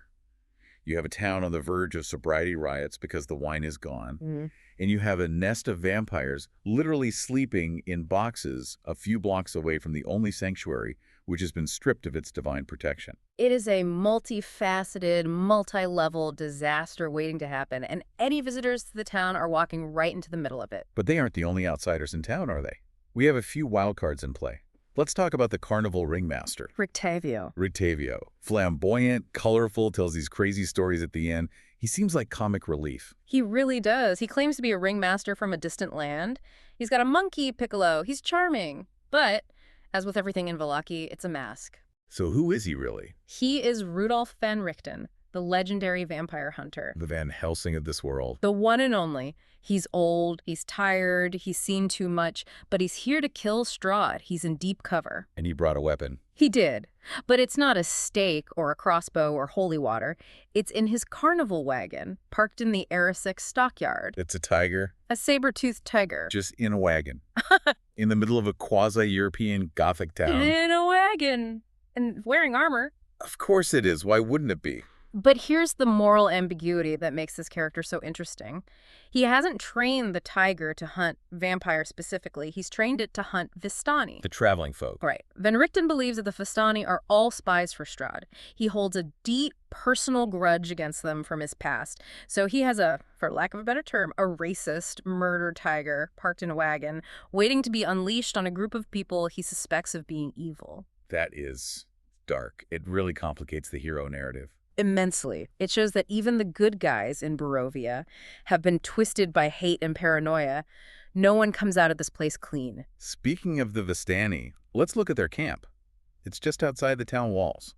It's a different world out there. Inside Vallaki, it's fear and repression. The Vistani camp is lively, there's wine, or there was, there's music, there's laughter, but it's ruled by fear of a different kind. Uvash and Erigel. The brothers running the show, and they are brutal. When we see them in the source text, Luvash is in a drunken rage, beating a subordinate because his daughter, Arabelle, is missing. Another missing child. Vallaki is not kind to children, but the Vistani camp also houses another group, a people who are wards or prisoners, depending on how you look at it, the Dusk Elves. This was a piece of lore that really stopped me in my tracks. The Dusk Elves. They look like wood elves, but with dark skin and hair. But there's something missing from their community. The women. There are no women. None. There are no children. It is a dying race. Only the old men are left. Why? What happened? Centuries ago, a dusk elf named Petrina sought power. She tried to marry Strahd, to become his vampire consort. Her people, her own brother included, were horrified and stopped her. They stoned her to death to prevent the union. And Strahd didn't take that well. That's an understatement. In retaliation, he butchered every single female dusk elf, all of them, and he left the men alive. That is a level of cruelty that is just. Hmm. It's hard to comprehend. He left them alive specifically to suffer, to watch their race wither and die, to know they have no future. They are just waiting to die out. Wow. And their leader, Casimir Velikov, lives in a hovel in the Vistani camp. He's haunted by dreams of his dead sister Petrina, the one whose death caused all of this. He wants to go to a place called the Amber Temple to find a way to resurrect her, believing it will somehow fix everything. So outside the walls, you have a genocide survivor living under the thumb of Strahd's spies. Inside the walls, you have the Baron and the Watchers. Let's talk about the children of those two families again. We touched on Stella, but we need to connect her to Victor. The next generation. This is the Romeo and Juliet story of Vallaki. If Romeo was a budding sociopath and Juliet was catatonic. Lady Watcher wanted to unite the families, right, to stop the feud. That was her plan. It was a political marriage. She arranged for her daughter Stella to be courted by the Baron's son, Victor Vallakovich. And how did Victor take it? Victor is, well, he's a piece of work. He's hiding in the attic of the burgomaster's mansion. He has no interest in politics, his father's delusions, or anything else. He's a mage. Self-taught. Which is impressive in a land like this. It is, until you see his methods. He's trying to build a teleportation circle to escape Barovia. He wants out, but he's learning by trial and error. And the errors are messy. Very. He's disintegrated servants. There are notes about it. He also has these skeletal cats wandering around his lab that he's reanimated. So what happened with Stella? When Stella was introduced to him, he didn't just reject her. He was cruel to her. The implication in the text is that he used her as a test subject for his mental manipulation spells, or he was just so magically and emotionally abusive that her mind snapped under the pressure. And that's why she thinks she's a cat. That's why. She's locked in the Wachter house, hissing and scratching. Victor's in the attic, oblivious, drawing faulty circles on the floor and reanimating cat skeletons. It really hammers home the hopelessness of the place. The parents are consumed by their feud, and they've completely destroyed their children in the process. Exactly. There is no future for Vallaki. The Dusk Elves have no children. The Baron's son is a murderer. The Wachter sons are drunks. The Wachter daughter is mad. It's a town eating itself from the inside out. We have to talk about one more resident who sort of bridges the gap between horror and whimsy, I guess. Get off Blinsky. Blinsky. Is no fun is no Blinsky. That's his slogan, right? He's on a sign outside his shop. It is. He's the toy maker. And in a town like this, you'd expect the toy maker to be a ray of sunshine.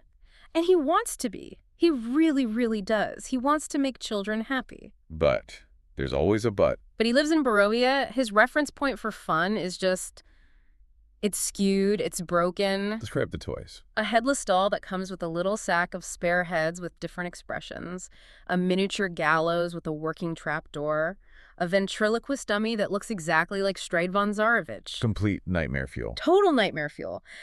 But he thinks they are delightful. There's a tragic innocence to him. He's trying to bring joy, but all he can produce is this macabre, grotesque horror. And he has a monkey. Piccolo, yes. A monkey in a little tutu. It's the one genuinely bright spot in his shop. Even if it is a bit surreal, it was actually a gift from Rictavio. Ah, the connection. And the connection to Isaac. Blinsky is the one making all those Irina dolls, right. But he doesn't know why. He's just terrified of Isaac. Isaac comes in, demands a doll that looks like this woman, and threatens him if it's not perfect. Blinsky is a victim, really. A man trying to make smiles in a factory of sadness. So we've toured the town. We've seen the pikes, the stocks, the cults, the vampires in boxes. It's a lot.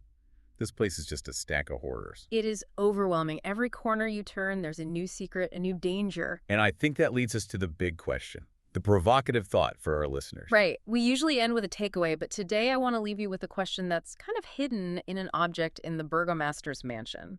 The mirror. In the Baroness's room, there is a magic mirror. If you know the right command word, it summons the ghost of an assassin, an ancient, violent spirit trapped inside. Which is just sitting there. In the bedroom. Sitting there. Yeah. Reflecting the room. And I think that mirror is the perfect symbol for Vallaki. It looks like a normal piece of furniture, civilized, fancy part of a home, but inside it's holding on to this old, murderous violence, just waiting for a word to be let out. So here's the thought. We look at the Baron, and we say he's a monster for forcing people to smile. We look at the stocks and say it's evil. But consider the alternative. Outside the walls is Strahd. Outside is the mist. Outside are the wolves, and worse.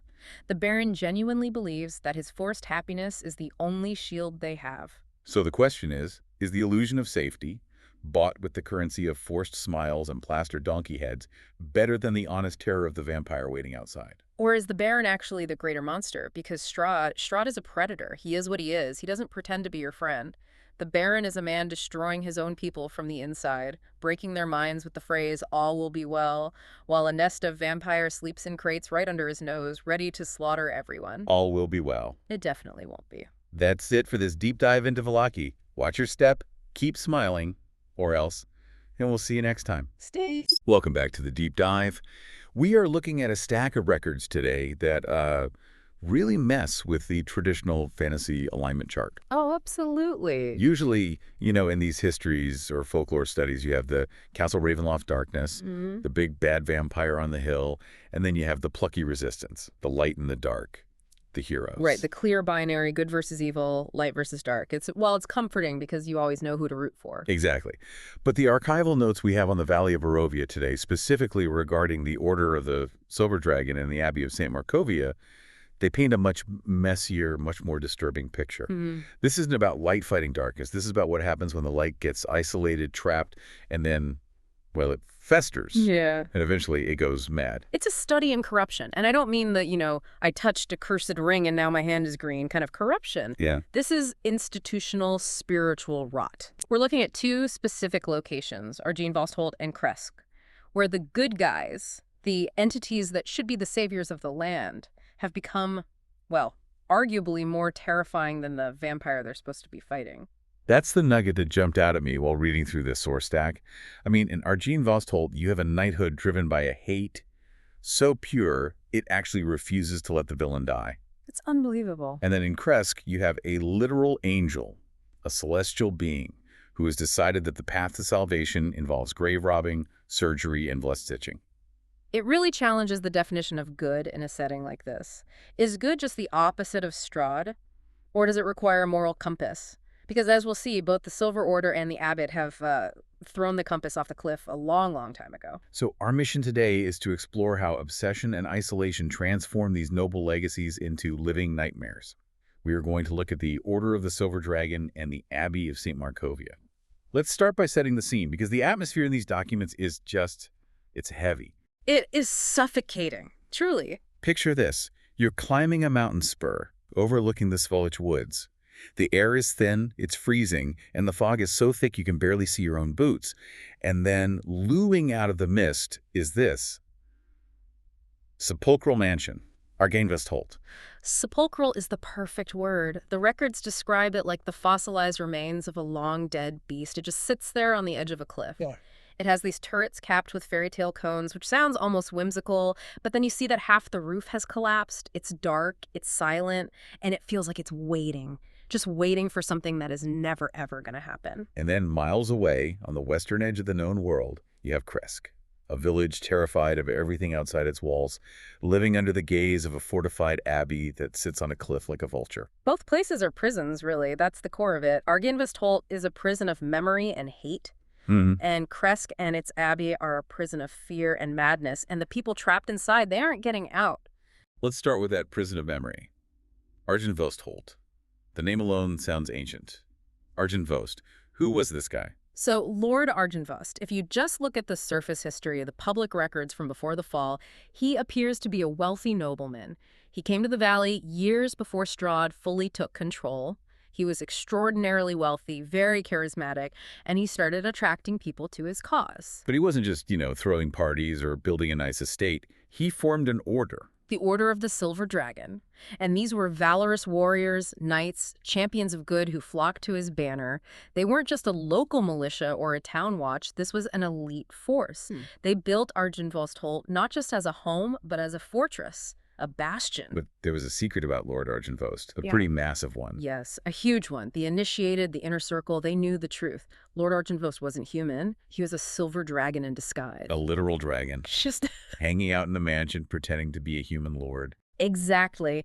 And in the lore of these realms, silver dragons are traditionally creatures of immense good. They are dedicated to protecting the weak, upholding justice. So Argene Vost didn't just settle in the valley for the mountain views. He was there on a job. A job? What kind of job? He was watching over the Amber Temple. Now, we've touched on the Amber Temple in previous dives. It's that repository of dark, evil vestiges, ancient, trapped evils. Argene Vost was the warden. So he was a guard. He was there to make sure nothing escaped.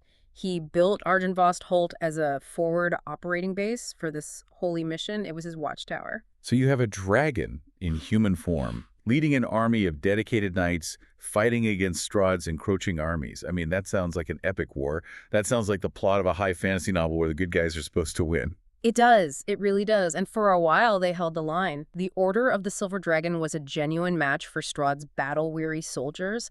They sheltered refugees from the war. They drove away looters. They were the shield of the valley. But this is Barovia. This is a tragedy, not a victory march. What happened? What broke them? Numbers. Just sheer numbers. Strahd brought in reinforcements. He used dark magic, creatures from beyond the Pale. The sheer weight of his forces eventually just overwhelmed the knights, and the battle didn't just happen in the fields, it spilled into the mansion itself. Ooh, wow. Yeah, can you imagine the scene?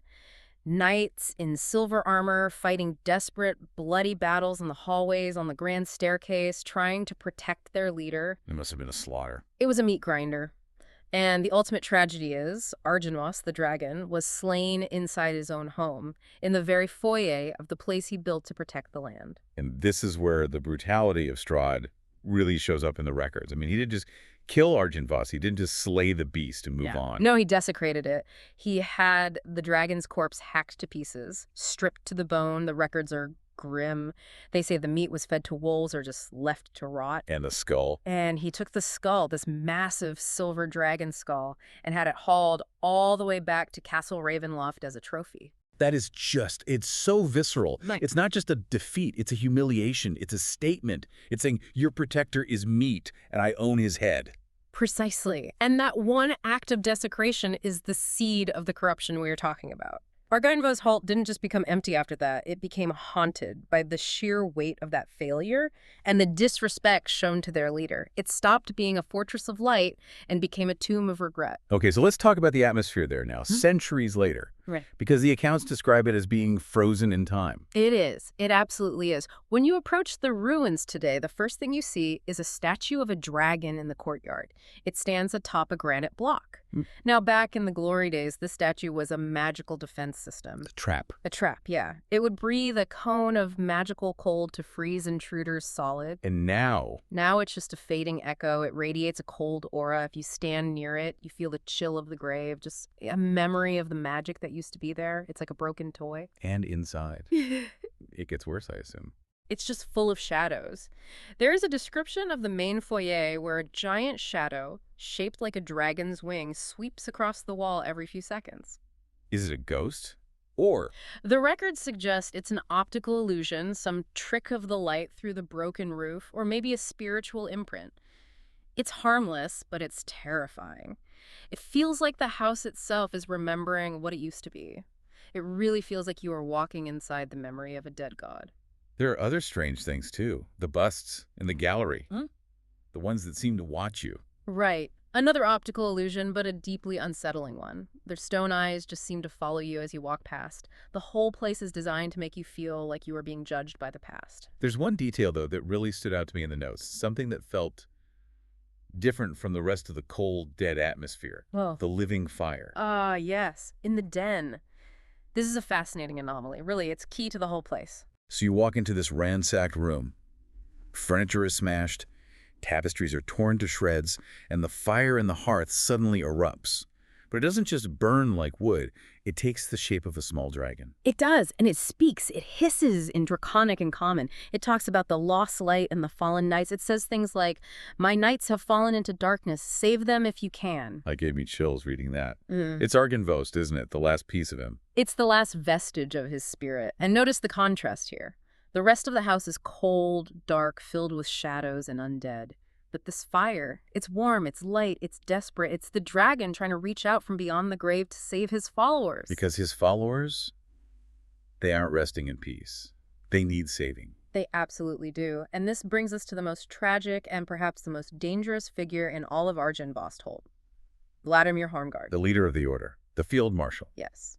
When Argynvos died, Vladimir didn't just die with him. His rage, his grief, his sense of failure, it was so profound, so absolute that he refused to move on. He rose as a revenant. Okay, let's unpack Revenant. Because in a lot of, zombie movies or games, undead are just mindless shufflers. They want brains, they fall over. That's not what this is. No, not at all. Not even close. A revenant is an undead being driven by a single, specific, blinding emotion or purpose. Usually revenge. They retain their intelligence, their combat skills, all their memories. But everything they do is. Everything, every thought, every action is filtered through this one lens of obsession. They are basically missiles made of hate. And Vladimir was the leader, so his obsession, it rippled out. Exactly. His zeal, his rage was so powerful it acted like a gravity well. It pulled the spirits of his knights back with him. So now you have a house full of undead knights just sitting around a table or patrolling hallways, festering in their own failure for centuries on end. So logically, you'd assume, giant army of undead knights who hate Strahd. They should be marching on Castle Ravenloft right now to kill him. I mean, that's Revenge 101. That would be the logical good thing to do, yes. But remember, this is corruption. Vladimir actively opposes that. Wait, hold on. He hates Strahd with every fiber of his undead being, but he doesn't want to kill him. That makes no sense. It's a twisted, tortured logic that I had to read through 3 times to fully grasp. Vladimir knows something crucial. He knows that Strahd is a vampire, yes. But he also knows that Strahd is a prisoner. A prisoner of the dark powers, trapped in the valley. Right. Strahd is the lord, but he is also the inmate. Right. And he is tormented by the loss of his love, Tatiana. He finds her reincarnated soul. He tries to court her. She dies. Over and over and over again for centuries. So Strahd is already in hell. Exactly. That's Vladimir's entire worldview now. To Vladimir, Strahd is currently suffering in a hell of his own creation. If Vladimir were to kill Strahd, well, what happens? He dies. His suffering ends. Maybe. Maybe Strahd drifts away into nothingness. Maybe he finds peace in oblivion. Maybe he just respawns in a few months. But for a time, he gets a break. To Vladimir, death is an escape, and he refuses to grant his enemy that escape. He wants Strahd to suffer eternally. Wow. That is shockingly petty and shockingly cruel. It is distinctively cruel. His hate is so strong that he would rather keep his enemy alive just to watch him be miserable. He has prioritized his own personal desire for vengeance over the safety and well-being of the entire valley. So it's basically Strahd's bodyguard now. In a way, yes. In a twisted, horrible way. Vladimir has become the protector of the villain's existence. He will destroy anyone who tries to kill Strahd. If a group of heroes shows up with the sun sword and says, "We're here to kill the vampire," Vladimir says, "No, you cannot end his suffering. Get out of my house." That is profound corruption. I mean, he's taken a noble purpose defeating evil and twisted it until he is practically an agent of that evil, just to satisfy his own need for vengeance. It's the ultimate paradox. The good knights are now the jailers, ensuring the bad guy stays in his cell. But in doing so, they doom the entire valley to remain under the shadow forever. They have lost their honor completely. They are consumed by this philosophy of pure, undiluted hate. Is there anyone in the Order who sees how messed up this is, or are they all just drinking the Kool-Aid, so to speak? There is one point of light in all that darkness. Sir Godfrey Gwillem. Tell us about him. What makes him different? Sir Godfrey is a spell-casting revenant, so he's a high-ranking member of the Order. But in life, he was more than just a subordinate to Vladimir. The records imply a very deep personal connection. They were lovers. Oh, wow. So this is personal on multiple levels. It's not just his commander who's lost his way. It's his partner. It makes the tragedy so much worse, because in death, Vladimir has forgotten everything but the hate. He likely doesn't even recognize Godfrey as his beloved anymore. He just sees another soldier to command. But Godfrey remembers. Godfrey remembers everything. He remembers the love, and he remembers the honor of the Order before the fall. He is the divergence point. While the other revenants are just extensions of Vladimir's rage, these automata of hate, Godfrey is distinct. He is the only potential ally in that house who can look past the vengeance. He sees that what they are doing is wrong. But he's stuck, isn't he? He's bound to Vladimir by whatever curse holds them all there. He is. He can't leave. And he certainly can't stop Vladimir by force. Vladimir is far too powerful. So he's forced to watch the man he loved consumed by this fire of hatred for centuries. It's an unbelievably haunting existence. Can you imagine spending 400 years watching your spouse turn into a monster and being unable to look away? Is there any way out for them? Or are they just doomed to rot in this mansion until the end of time? There is a solution, but it requires an act of immense bravery and, frankly, logistical difficulty. The spirit of Argynvost, that living fire we talked about, it wants to be laid to rest. And the key is the skull. The trophy in Ravenloft. Right. The skull is the anchor for all this pain. If someone were to infiltrate Strahd's castle, which is a suicide mission in itself, steal back the dragon skull, which, by the way, weighs hundreds of pounds. So not an easy thing to just sneak out. Not at all. And bring it back to the mausoleum at Argynvost, something magical happens. The beacon. The beacon.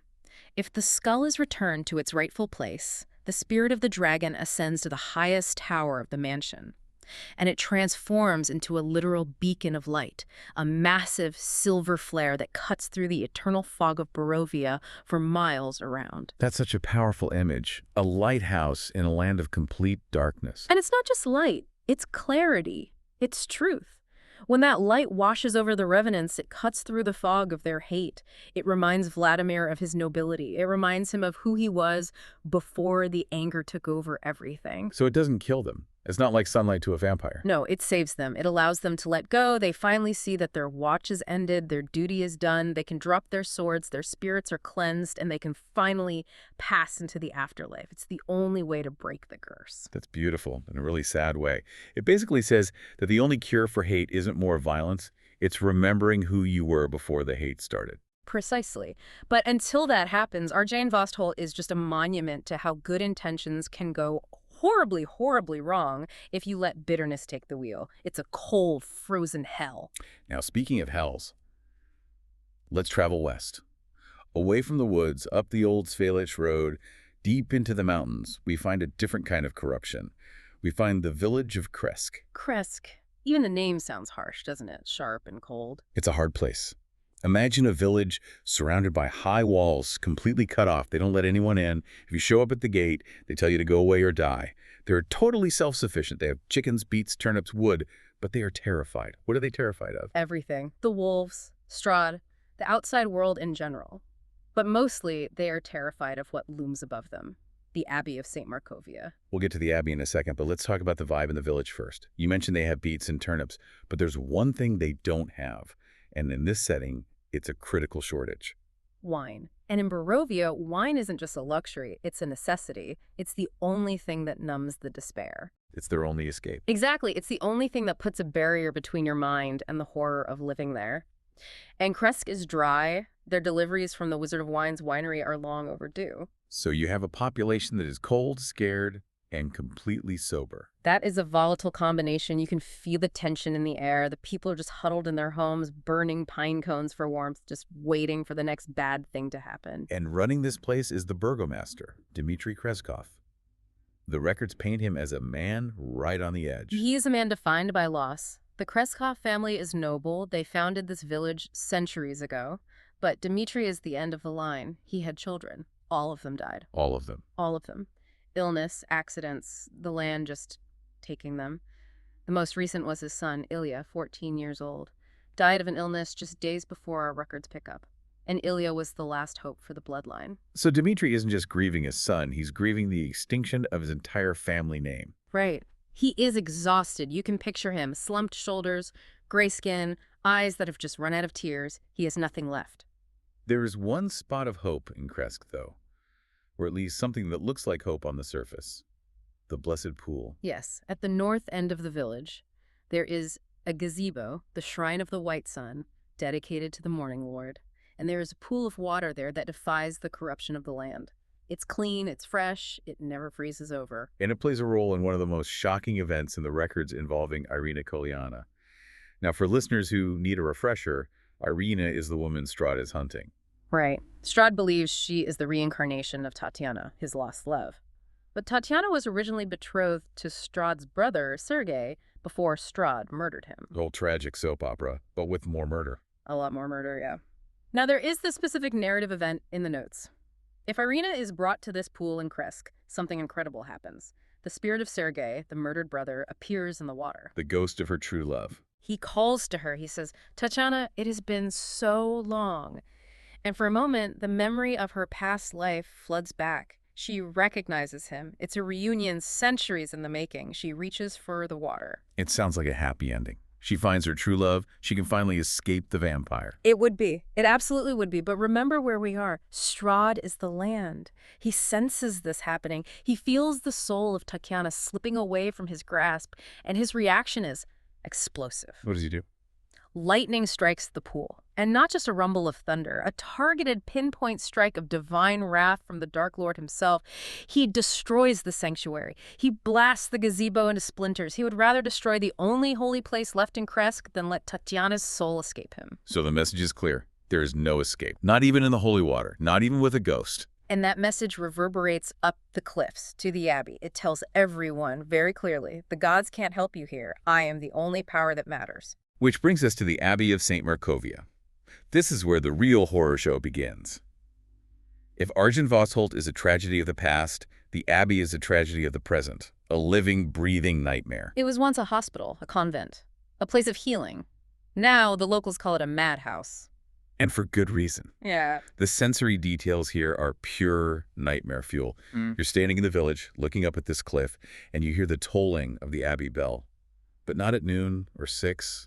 Just randomly, in the middle of the night. And screaming. Screaming. Constant low-level screaming. Yeah. And laughter. The laughter of things that the records say should not be. The villagers hear it echoing off the cliffs at night. Can you imagine trying to sleep knowing that whatever is making that sound is just a few hundred feet above your head? Who or what is making that noise? The mongrel folk. The Bellevue family. Let's talk about the Bellevues. Because this Yeah. is a classic be careful what you wish for scenario, but dialed up to 11. It is. The Bellevues were a local family with a history of, let's say, poor genes, illness, deformity, perhaps leprosy. They were outcasts. They came to the abbot, the leader of the abbey, begging for a cure. They wanted to be improved. Improved how? Well, they didn't just want to be healthy. They wanted to be better. They looked at the animals and said, the cat sees in the dark, I want that. The bat can fly, I want that. The mule is strong, I want that. They were desperate, yes, but there was a vanity to it as well. And the abbot gave him what they wanted. He did, but he took them literally. You want the eyes of a cat. He didn't cast a spell to give you night vision. He surgically removed your eyes and grafted the eyes of a cat into your socket. Oh, God, that is gruesome. So they aren't magical hybrids. They are surgical mishmashes. Exactly. They are stitched together. Horrific combinations. Spider eyes, crab claws, donkey faces, goat legs, bat wings that don't quite work, and the result drove them completely mad. They are these fractured, terrified creatures living in filth within the abbey walls. They got their improvements, but they lost their humanity in the process. And yet, I read in the notes that some of them think they are beautiful. That's the psychological horror aspect of it. Take Otto Bellevue, one of the guards. He's a squat creature with donkey flesh crudely stitched onto his face. But in his mind, he is the smartest, handsomest man in Barovia. Is that the abbot's magic? Or is it just delusion? I think it's a coping mechanism. The mind just snaps to protect itself. If Otto looked in a mirror and accepted what he truly was, he'd throw himself off the cliff. So his brain invents a reality where he is royalty. It's the only shield he has left. There's one figure that stands out among the mongrel folk. Cloven. Cloven Bellevue, the abbot's manservant. He's memorable. Describe him for us. Imagine a two-headed man. One head is a goat. The other is a small, cherubic human face. But the human face can't speak. It only hisses. The goat head does all the talking. That is an unbelievably disturbing image. And he's a musician. He plays the viol. He's a virtuoso, actually. He sits in the belfry, drunk on stolen wine. Remember, the abbot doesn't allow wine, so Cloven hoards it, playing this hauntingly beautiful music while his other head just hisses along. He's also the one who feeds the other mongrel folk. The children, as he calls them. The children who are kept in the chicken sheds. Chicken sheds, you mean? Yes, in the courtyard. There are sheds meant for poultry, but they are filled with mongrel folk chained to posts just wailing for food. The abbot keeps them there because they are unruly. It's a scene of absolute soul-crushing degradation. And presiding over all of this horror, the surgery, the chains, the madness, is the abbot. The abbot. Now, when you meet him, he doesn't look like a mad scientist. He doesn't look like a monster at all. No. He appears as a handsome, saintly young man. He hasn't aged in a century. He wears a simple monk's robe. He is soft-spoken, gentle, almost mesmerizing. But he's not human? No. The records reveal his true nature. He is a deva, a celestial being, an angel sent by the gods to help the people of Barovia. So wait, let's just pause there. We have a silver dragon, an Argynvostholt, and an angel in Kresk. These are the heavy hitters of Team Good. These are the ones who are supposed to fix everything. Exactly. And that is why their corruption is so profoundly terrifying. The abbot wasn't corrupted by evil magic. He wasn't turned by a vampire bite. He wasn't bribed. He was corrupted by hopelessness. Explain that. How does an angel go bad from hopelessness? He arrived in Barovia and he saw the lay of the land. He saw that he couldn't defeat Strahd by force. Strahd is eternal. The abbot realized that fighting was futile, so he concluded that the only way to save the people of Barovia was to appease the jailer. To make Strahd happy. Yes. It's a cold, utilitarian calculation. He believes that the suffering of the people comes from Strahd's anger and his longing. If Strahd is happy, the torment will stop. And what does Strahd want more than anything else in the world? Tatiana. His lost love. Precisely. So the abbot has embarked on a project, a holy mission in his own mind. He is building a bride for Strahd. Building. You use that word very specifically. I do, because he isn't finding a bride. He is constructing one. He is digging up corpses, fresh ones from the Crest graveyard. He's taking the best parts, a hand here, a face there, a torso there, and stitching them together to create the perfect woman. That is Frankenstein levels of messed up. But he thinks he's doing God's work. He truly does, and that's the tragedy. He isn't doing this out of malice. He believes that this flesh golem, her name is Vasilka, is the key to salvation. He thinks once he presents her to Strahd, the vampire will settle down and Barovia will be saved. He's fixed it. Vasilka, tell us about her. She is beautiful in a way. The records say she has auburn hair, alabaster skin. The abbot has done good work, but if you get close, you see the stitches, you see the seams where the parts join, and behind the eyes, there's nothing. She is a construct. She smells faintly of preserved meat and alchemical fluids. And the abbot is, what, training her? Yes. He teaches her etiquette, how to dance, how to pour tea. It's this macabre, twisted version of My Fair Lady. He's trying to civilize a monster made of dead neighbors to present to a vampire lord. And this is happening in a holy abbey. A celestial being, an angel engaging in grave robbing and necromancy, convinced that the ends justify the means. It is the ultimate corruption. He has lost the ability to distinguish between right and wrong. He only sees logical solutions. He has become a monster to save the world from a monster. There's a vampire hunter hiding out there too, right? Esmeralda? Yes, Esmeralda Davenir. She's smart. She's hiding in the abbey because she knows Strahd won't attack the abbot out of a strange sort of respect or perhaps amusement, but she's figured it all out. She knows the abbot is insane. So she's a witness to all this. Right. She's just biding her time, planning her next move against Strahd. She represents the only sane perspective in that entire building. She looks at Vasilka and sees a horror. The abbot looks at Vasilka and sees hope. I want to talk about how these storylines intersect with the village, because there is a quest involving a wedding dress that it really highlights the absurdity and cruelty of this whole situation. Ah, yes, the dress. The abbot is a perfectionist, you see. Right. The abbot needs a dress for Vasilka, because you can't present a bride to a count in rags. Exactly. So who does he ask? He demands it from the burgomaster, Dmitri. Imagine being Dmitri. You just lost your last son. Your village is starving, it's freezing, and the angel on a hill demands a bridal gown. In a world where there are no shops, no silk, no lace, it's an impossible, insane task. But Dmitri is terrified. He thinks if he refuses, the abbot will unleash the mongrel folk on the village to pillage for food. So this poor man, or his wife, has to go out into the monster-filled woods to find a dress for a monster. It leads to this horrific chain of events. The burgomaster's wife might die on the road trying to find it, or if they fail, the stress might drive Dmitri to suicide, all for a dress to put on a flesh golem. It illustrates just how disconnected the abbot is from human suffering. He cares about the big picture of saving Barovia, but he doesn't care about the actual people living in it. There was another intersection involving Dmitri's son Ilya. We mentioned he died recently. Yes. The abbot offers a trade. A terrible, terrible trade. He sees Dmitri's grief and says, I can fix this. I will raise your son from the dead. You can do that, just like that. He's a diva. He has the power of resurrection. It's well within his abilities. It's a miracle he can perform. So Ilya comes back. He does. But in Barovia, the soul doesn't always come back right. The trauma of death, the darkness of the land, it leaves a stain. Ilya returns, but he returns with what the records call indefinite madness. So the boy is alive, but he's broken. Completely. His eyes are wild. He screams at things that aren't there. It's a miracle with a dark stain. The abbot gave Dmitri what he asked for, a living son, but he didn't give him back his boy. And the abbot probably doesn't even understand why Dmitri isn't grateful. He's breathing, isn't he? What's the problem? It just reinforces the theme. In this valley, even the miracles are cursed. Even the help hurts you. It really does. It's a perfect encapsulation of the entire problem. So let's pull this all together. We have Vladimir and Arjun Vosthold and the abbot in Kresk. Both are powerful forces of good, a paladin and an angel. Both trapped, both utterly corrupted by the environment they're in. Vladimir chose hate.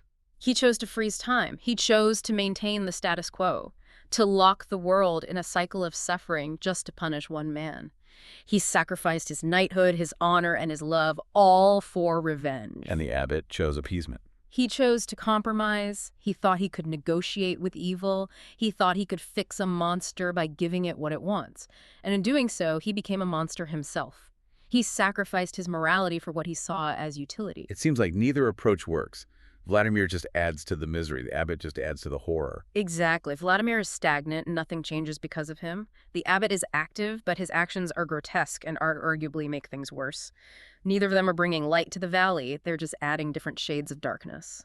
So what does that say about good in this setting? Is it weak? Is it just doomed to fail? I don't think it's weak. I think it's fragile. It requires maintenance.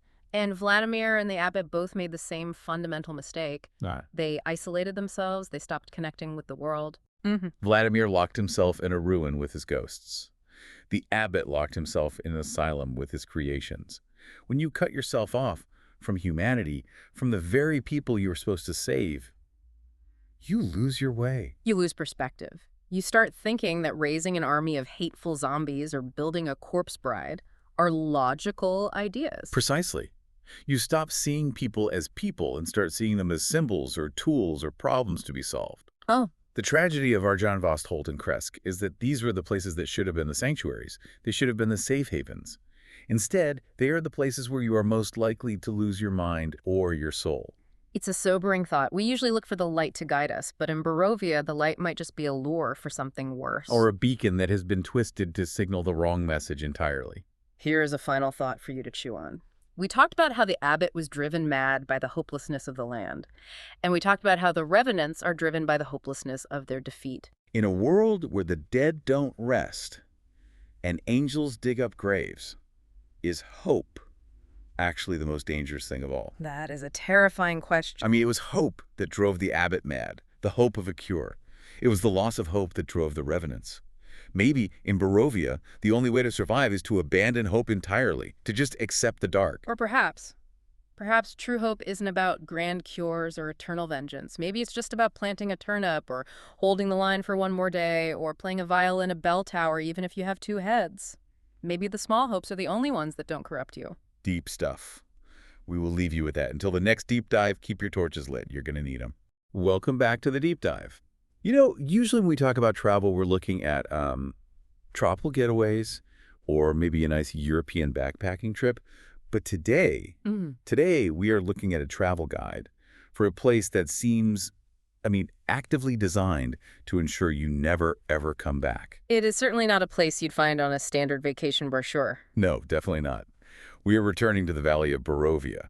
Now, in previous deep dives, we've talked a lot about the Castle Ravenloft, the big, imposing Gothic structure on the cliff. But today, I want to get away from the vampire's living room. I've been reading through this stack of geographical surveys, historical records from previous adventurers, and what looked like frantically scribbled journals from people who barely survived the wilderness.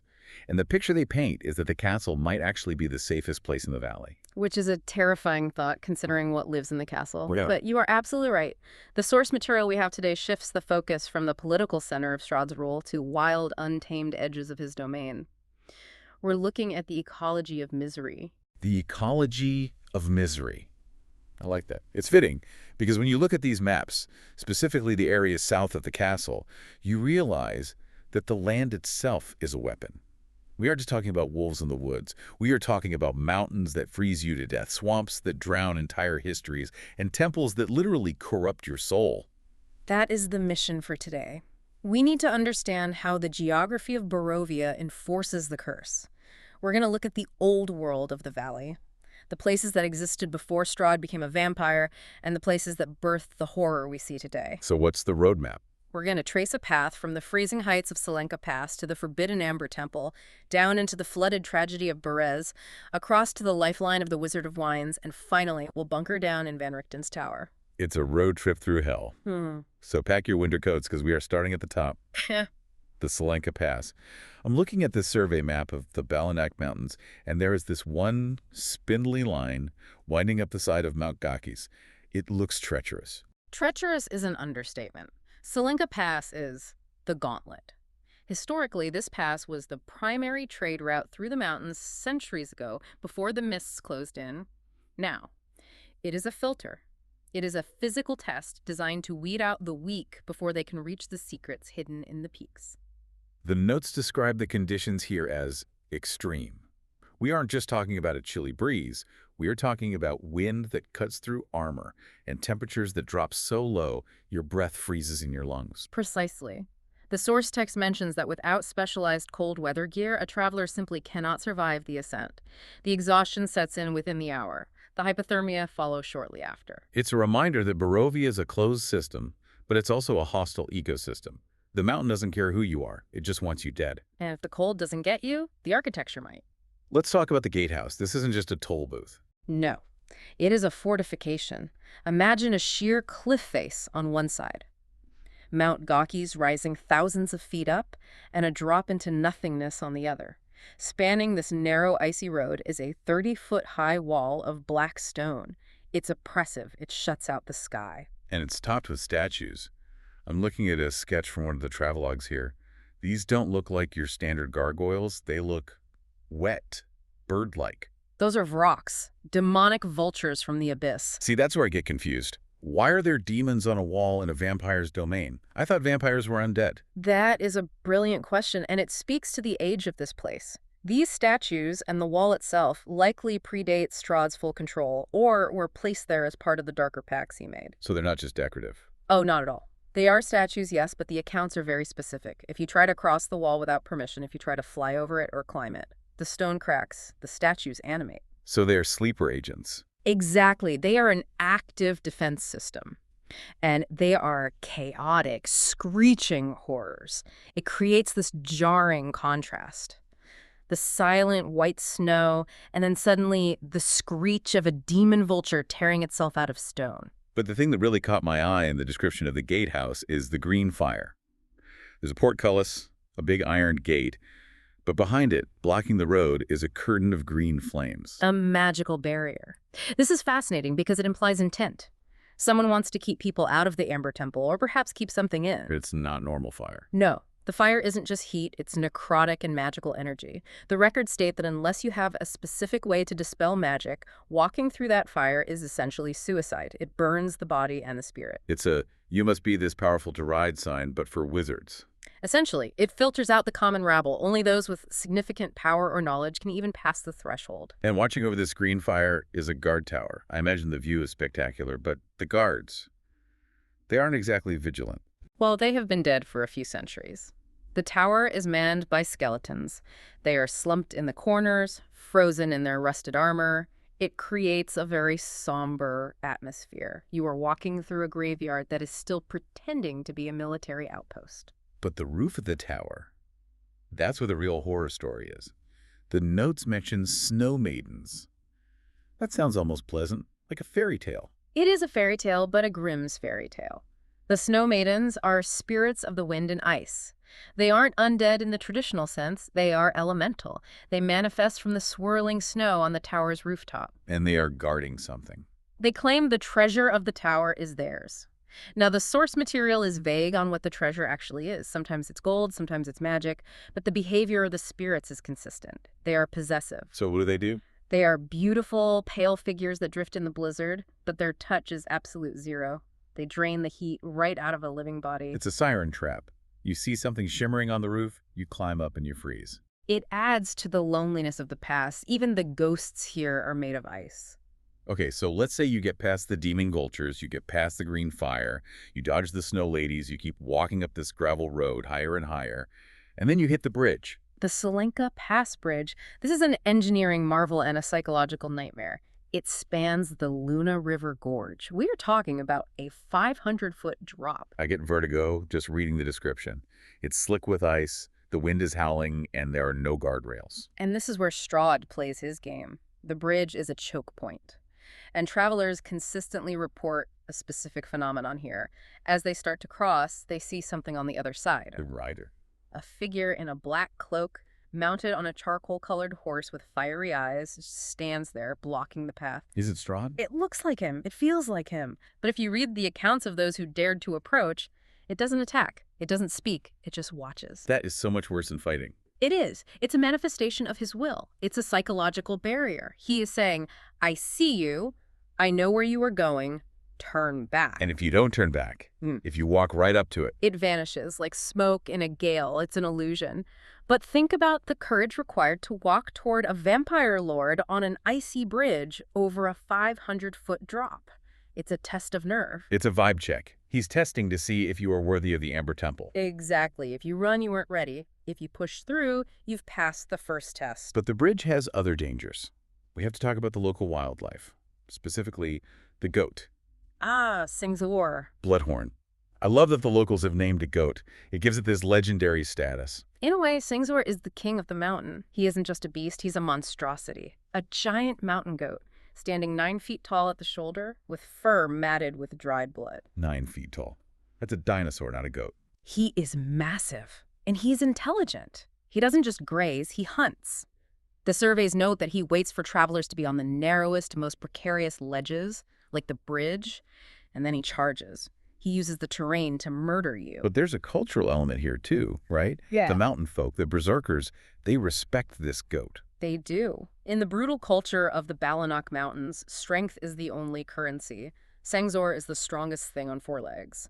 If a traveler manages to kill him, and specifically wears his pelt. It becomes a passport. It does. Yeah. The mountain tribes see the pelt and they recognize you as a predator. They won't attack you. You become an honorary apex predator. It's a fascinating bit of anthropology societal rank determined by who killed the biggest goat. But Sangzor isn't the biggest thing in the sky. We have to address the elephant, or rather the bird, in the room. The rock. The rock of Mount Gakis. When I first read rock, I thought, okay, a big eagle. But the scale here is hard to wrap your head around. We need to look at the biology. A rock is a gargantuan monstrosity. Its wingspan is vast enough to blot out the sun. When it flies overhead, it creates a thunderclap. This is a creature that has likely lived here for thousands of years. It predates Strahd. It predates the castle. And it's hungry. Always. The bridge we just talked about. The rock uses it as a feeding trough. It dives out of the clouds, snatches a horse or a person, and carries them off to its nest on the peak. It puts the whole adventuring concept into perspective. You worry about vampires and ghosts, but then a prehistoric bird just eats you. It reminds you that you are very, very small. So you survive the gauntlet. You survive the cold, the fire, the bridge, the goat, and the bird. You reach the end of the road, and you find a building carved directly into the mountain face. The Amber Temple. The Vault of Evil. This place seems to be the holy grail of Barovian lore. What exactly are we looking at here? Visually, it is stunning and horrifying. It's a monumental facade, 6 massive statues of hooded figures flanking the entrance. But the nose of one has broken off. The terrifying grandeur is crumbling. And inside, it's all amber. The walls are glazed with amber. The doors are solid blocks of amber. It reflects the light in this sickly orange-gold hue. But to understand the temple, we have to go back 2,000 years. Before Strahd. Long before. A secret society of good-aligned wizards, powerful archmages, recognized that the world was full of vestiges of evil. Dead gods, dark powers, entities that couldn't be fully destroyed, only contained. So they built a prison. They built a supermax prison for dark deities. They trapped these vestiges in massive sarcophagi of amber. Because amber preserves things, it traps them in a moment of time. But something went wrong. The containment breach scenario. The wizards stayed there to guard the evil, but you cannot sleep next to a whispering dark god for centuries without it affecting you. The evil leaked out. It corrupted the guardians. They turned on one another. They killed each other. And now the place is a tomb. It is a library of forbidden knowledge that has no readers. Except one. Extanter. The Lich. I feel like we need to clarify what a lich usually is in these stories. Usually it's the big bad guy at the end of the campaign, the mastermind. A Lich is an undead wizard who has trapped their soul in a phylactery to achieve immortality. They are usually geniuses, paranoid, and infinitely powerful. But Exathanter, he breaks the mold. He's senile. He is falling apart. The source description is actually quite pitiable. His bones are dusty and brittle. His robes are tattered. He wanders the vast, freezing library of the temple. But he has no memory of who he is. He's forgotten his name. He's forgotten the words to the spells that could destroy armies. There's a different kind of horror. It's the horror of dementia. It is. He isn't aggressive. If you meet him, he doesn't attack. He might ask you for help. He might offer you the secrets of the universe simply because he doesn't remember that they are secrets. Wow. He represents the ultimate futility of the quest for immortality. He lives forever, but there is no him left. But the temple isn't just an old folks' home for a lich. It's active. It's dangerous. Oh, incredibly. First, the cold. The interior is unheated. It sits at about 10 degrees below zero. If you don't have magic protection, you freeze to death in the lobby. And the defenses. Amber golems. Crude, massive statues made of the same material as the prison walls. They patrol the halls. And flame skulls, the flying green flame skulls of the dead wizards. They still float through the corridors, blasting fire at anything that moves. And then there's the sniper, Nepheron. This is a nasty surprise. In the main temple hall, there is a colossal statue of a faceless god. And inside the head, literally inside the hollow stone head, is an Arcanoloth. A fiend, a fox-headed master of magic. He's camping. He is spawn camping the entrance. He uses true sight to see through any invisibility or illusions the explorers might have. There is no hiding from him, and he rains down chain lightning and fireballs from his fortified position. You can't see him, but he can see you perfectly. It is a slaughterhouse. But why go in? Why risk the cold and the sniper and the golems? For the sarcophagi, for the dark gifts. This is the core of the temple, right? The prison cells. Yeah. Yes. There are huge blocks of amber, and inside each one you can see a sliver of darkness, a remnant of an entity, and if you touch the amber, it talks to you. It makes an offer. It offers a transaction. I will give you the power to raise the dead. I will give you the wings of a dragon. I will give you skin that cannot be cut. But nothing is free. Never. The dark gift warps you. You get the wings, but you have to eat a pound of grave dirt every day. You get the charisma, but your skin turns oily and translucent. It is a corruption of the self. And this brings us to the most important historical fact about this place. This is where it started. This is ground zero. The records are explicit. Centuries ago, Strahd von Zarovich, a mortal man, aging, fearful of death, jealous of his younger brother. He came here. He trekked up the mountain. He entered the Amber Temple. He made a deal. He communed with the entity known as the vampire. He accepted the gift of immortality. The condition was that he had to kill someone who loved him. His brother, Sergei. And he had to be killed by those who hated him. The pact was forged in this cold, dark room. Every drop of blood spilled in Barovia since then is a direct result of the deal made in the Amber Temple. It is the womb of the curse. That is heavy. It changes how you see the valley. It's all just runoff from this one decision. Precisely. Okay, let's leave the freezing heights. We're going to descend. We're going down into the valley floor to a place that is just as deadly but wet. The ruins of Berez. From the icebox to the swamp, Berez is a tragedy preserved in mud. So Berez used to be a town, a normal town on the river. It was a thriving community, but now it is a ruin sinking into a marsh. The river has swollen and swallowed it. The houses are rotting husks half submerged. The air smells of stagnant water and decay. And the reason for this destruction is, again, Strahd, but it's a specific story. The story of Marina. This is a ghost story that every Barovian knows. Marina was a young woman who lived in Berez generations ago. She was an ordinary peasant girl, except for one thing. She looked exactly like Tatiana. Strahd's lost love. The woman he drove to suicide. Strahd believes her soul is reincarnated eternally. When he found Marina in Berez, he was ecstatic. He began to visit her, he seduced her, he fed on her. He was grooming her to be his vampire bride. He thought he finally had her back. He did. But the people of Berez, specifically the burgomaster, Laszlo Ulrich, and the local priest, saw the bite marks. They knew what was happening. They were terrified that their village would birth a monster. So they intervened. In the most brutal way possible. To save Marina from becoming a vampire, they killed her. They likely reasoned that it was better for her to be dead than undead. And Strahd didn't take that well. Didn't take that well is the understatement of the century. When Strahd arrived to collect his bride and found her dead, his rage broke the land. He killed the priest. He killed the burgomaster. But that wasn't enough. He used his magical command over the land to divert the river. He flooded the town. He drowned the entire village, men, women, children, livestock. He wiped Berez off the map and turned it into a festering swamp as a monument to his loss. Wow. And there's even a little stone marker there. Yes, a simple monument. It just says Marina, taken by the mists. And the ghost of that burgomaster is still there. Laszlo Ulrich. He is a ghost haunting the ruins of his mansion, but the horror is that he doesn't fully grasp what happened. He knows he killed Marina to save her, but he is trapped in that moment of guilt and fear. He wanders the waterlogged halls, terrified that Strahd is coming. He only finds peace if he's convinced that her soul has been reborn somewhere safe. But Ulrich isn't the boss of the swamp. There is someone else living in the ruins. Someone much, much scarier. Babele Saga. The Witch of the Swamp. Now, her lore is fascinating because she claims a connection to Strahd that nobody else talks about. She claims to be his mother. But Strahd had a mother. Queen Ravenovia. We've seen her tomb in the castle. True. But Babele Saga was the midwife. She was the wet nurse, and she formed a deeply unhealthy, obsessive attachment to the infant Strahd. She believes she is the one who planted the spark of magic in him. She believes she is the only one who truly loves him. So she's the ultimate toxic mother figure. She watches him from afar. She uses magic to help him, even if he doesn't know she's doing it. She sees herself as the secret guardian of his reign. And she is ancient. How is she still alive? Ritual bathing.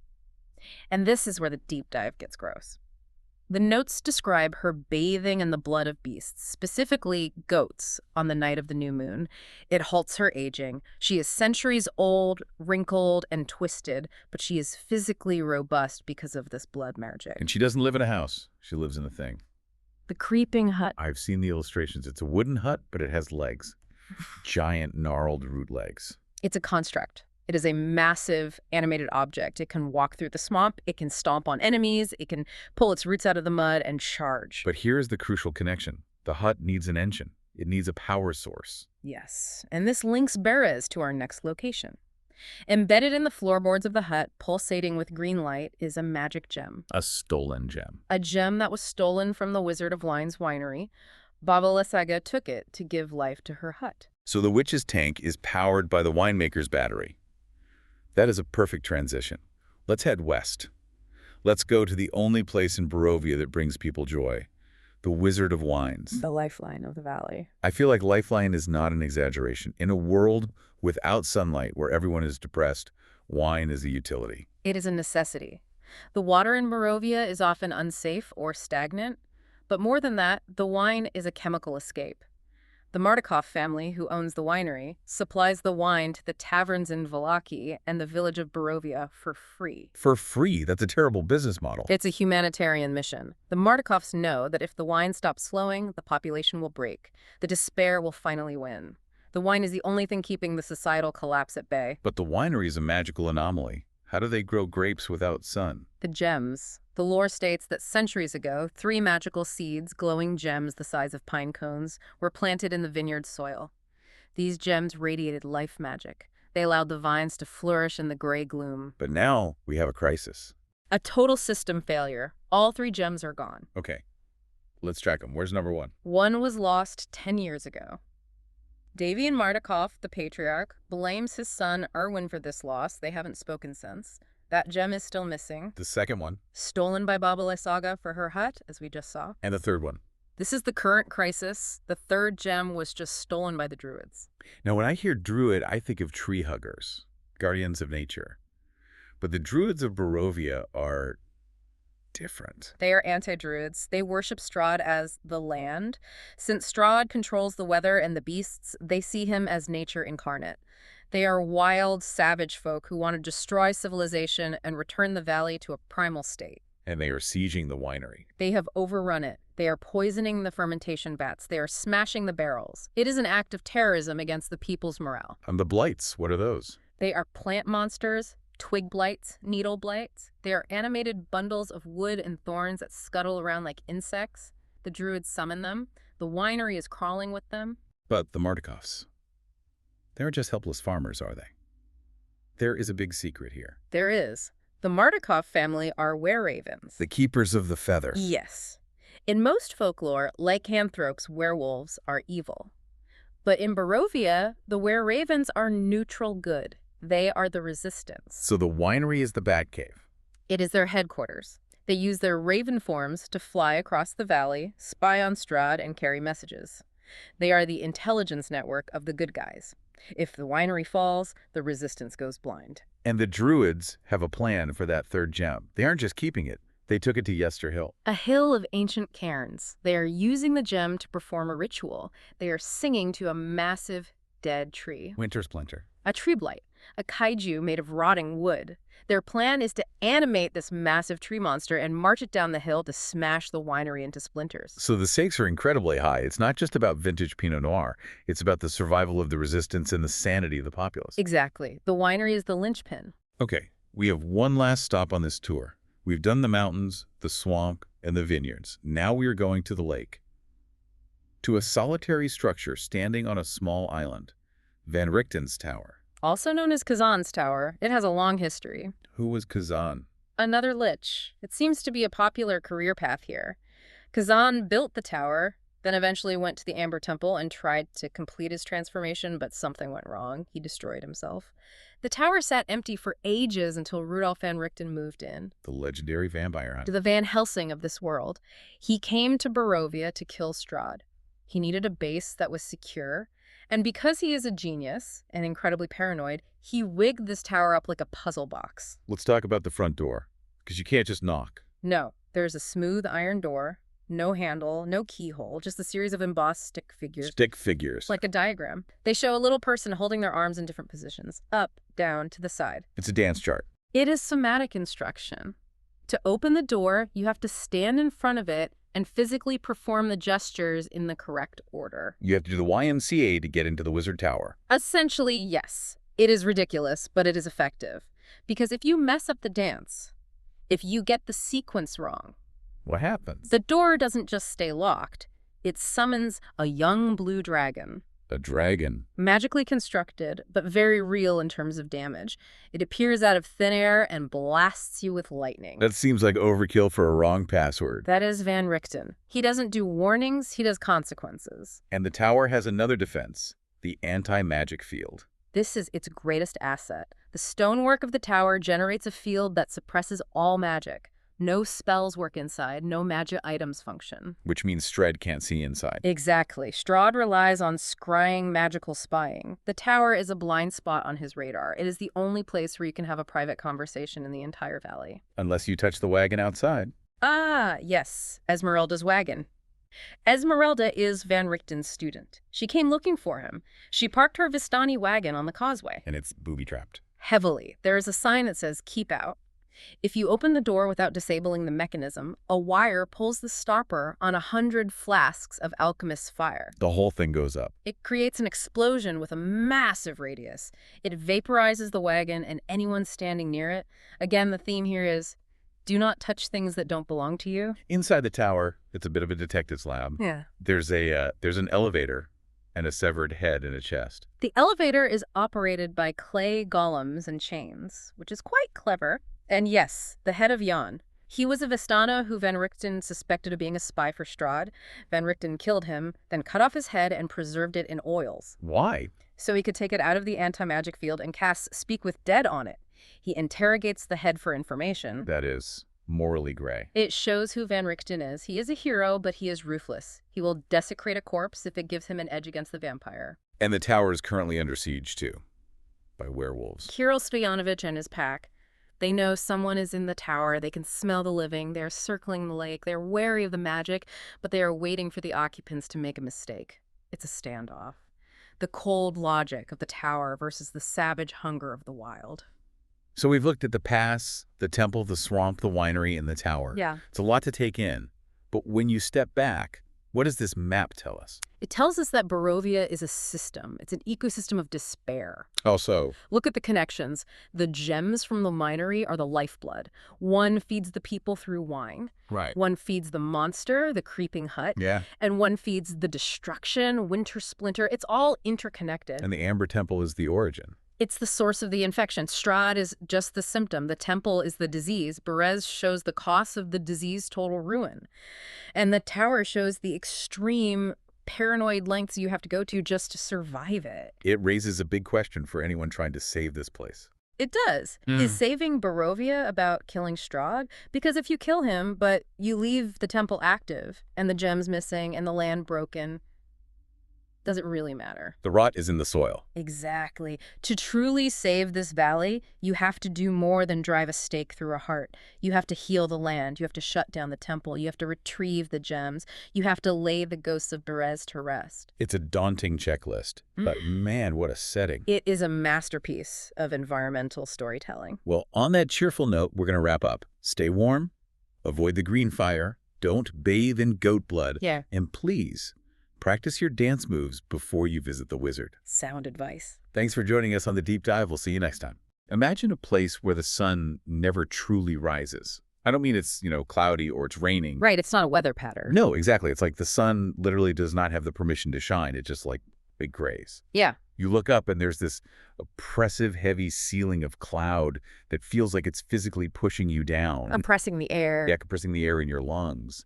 And surrounding you is this mist that isn't just weather, it's a border, it's a prison, it's a poison. You walk down a road in this place and the trees, the foliage woods, they don't just look like vegetation, they look like they're agonizingly clawing at the sky. Or maybe at you. Or at you, yeah. And the ruler of this place, he isn't just a king sitting on a throne in a castle high above. The scary part is he is the land itself. It is a terrifying concept, and one that I think really sets this specific setting apart from almost any other fantasy world or, gothic horror landscape. We're talking about an ecosystem where the geography, the weather, the people, they're all extensions of one man's psychological curse. It's not just a backdrop. No, it's a weapon. Exactly. And that is what we are digging into today. We are taking a serious, unfiltered deep dive into the lore of Barovia. I've got like a whole stack of field notes here, journals from the Curse of Strahd module, the Death House Appendix, and years of analysis on this domain of dread. We are looking at the ecosystems of evil that surround the central figure, Count Strahd von Zarovich. And specifically, we're going to be dissecting how that evil functions, because what really stands out in these sources is that Strahd doesn't operate in a vacuum. He has shaped reality around him. He's cultivated an entire ecology. It's almost biological in how it all works together. Yeah, that's the mission today. We're going to look at how this curse warps nature, specifically looking at the druids of Yesterhill, how it twists society through the werewolf packs, and even how it destroys the fundamental concept of family, starting with a house that literally eats people. It is a fascinating, if morbid, study in how absolute power and absolute corruption trickles down. It infects the soil, the wildlife, and the souls of the inhabitants. It's a trickle-down economy of trauma. So let's not waste any time. I want to start with something that seems kind of small, but is actually huge in terms of setting the tone. Let's talk about the Durst Manor, or as the locals and, the adventurers call it, the Death House. An apt name, though perhaps a bit on the nose. But in Barovia, subtlety often dies screaming. To the naked eye, this place looks like a brick row house. It's in the village of Barovia. It's a bit run down, sure, but compared to the hovels around it, it almost looks like civilization. It has gates, it has a portico. But according to the deep lore accounts we have, this building is a living, breathing trap. It's often the first thing people encounter when they arrive. It is. And it's a microcosm of Barovia itself. The Death House is a perfect example of what happens when boredom meets immorality. We have to look at the family who lived there. The Dursts, Gustav and Elizabeth Durst. Right. And the scary thing about the Dursts, the thing that really gets under my skin, is that they weren't supernatural monsters to begin with. They weren't vampires. They weren't demons. They were just rich. Precisely. They were aristocrats. And the record suggests they were simply bored with their privileged lives. In a land like Barovia, where there is no hope and no escape, boredom is a truly dangerous thing.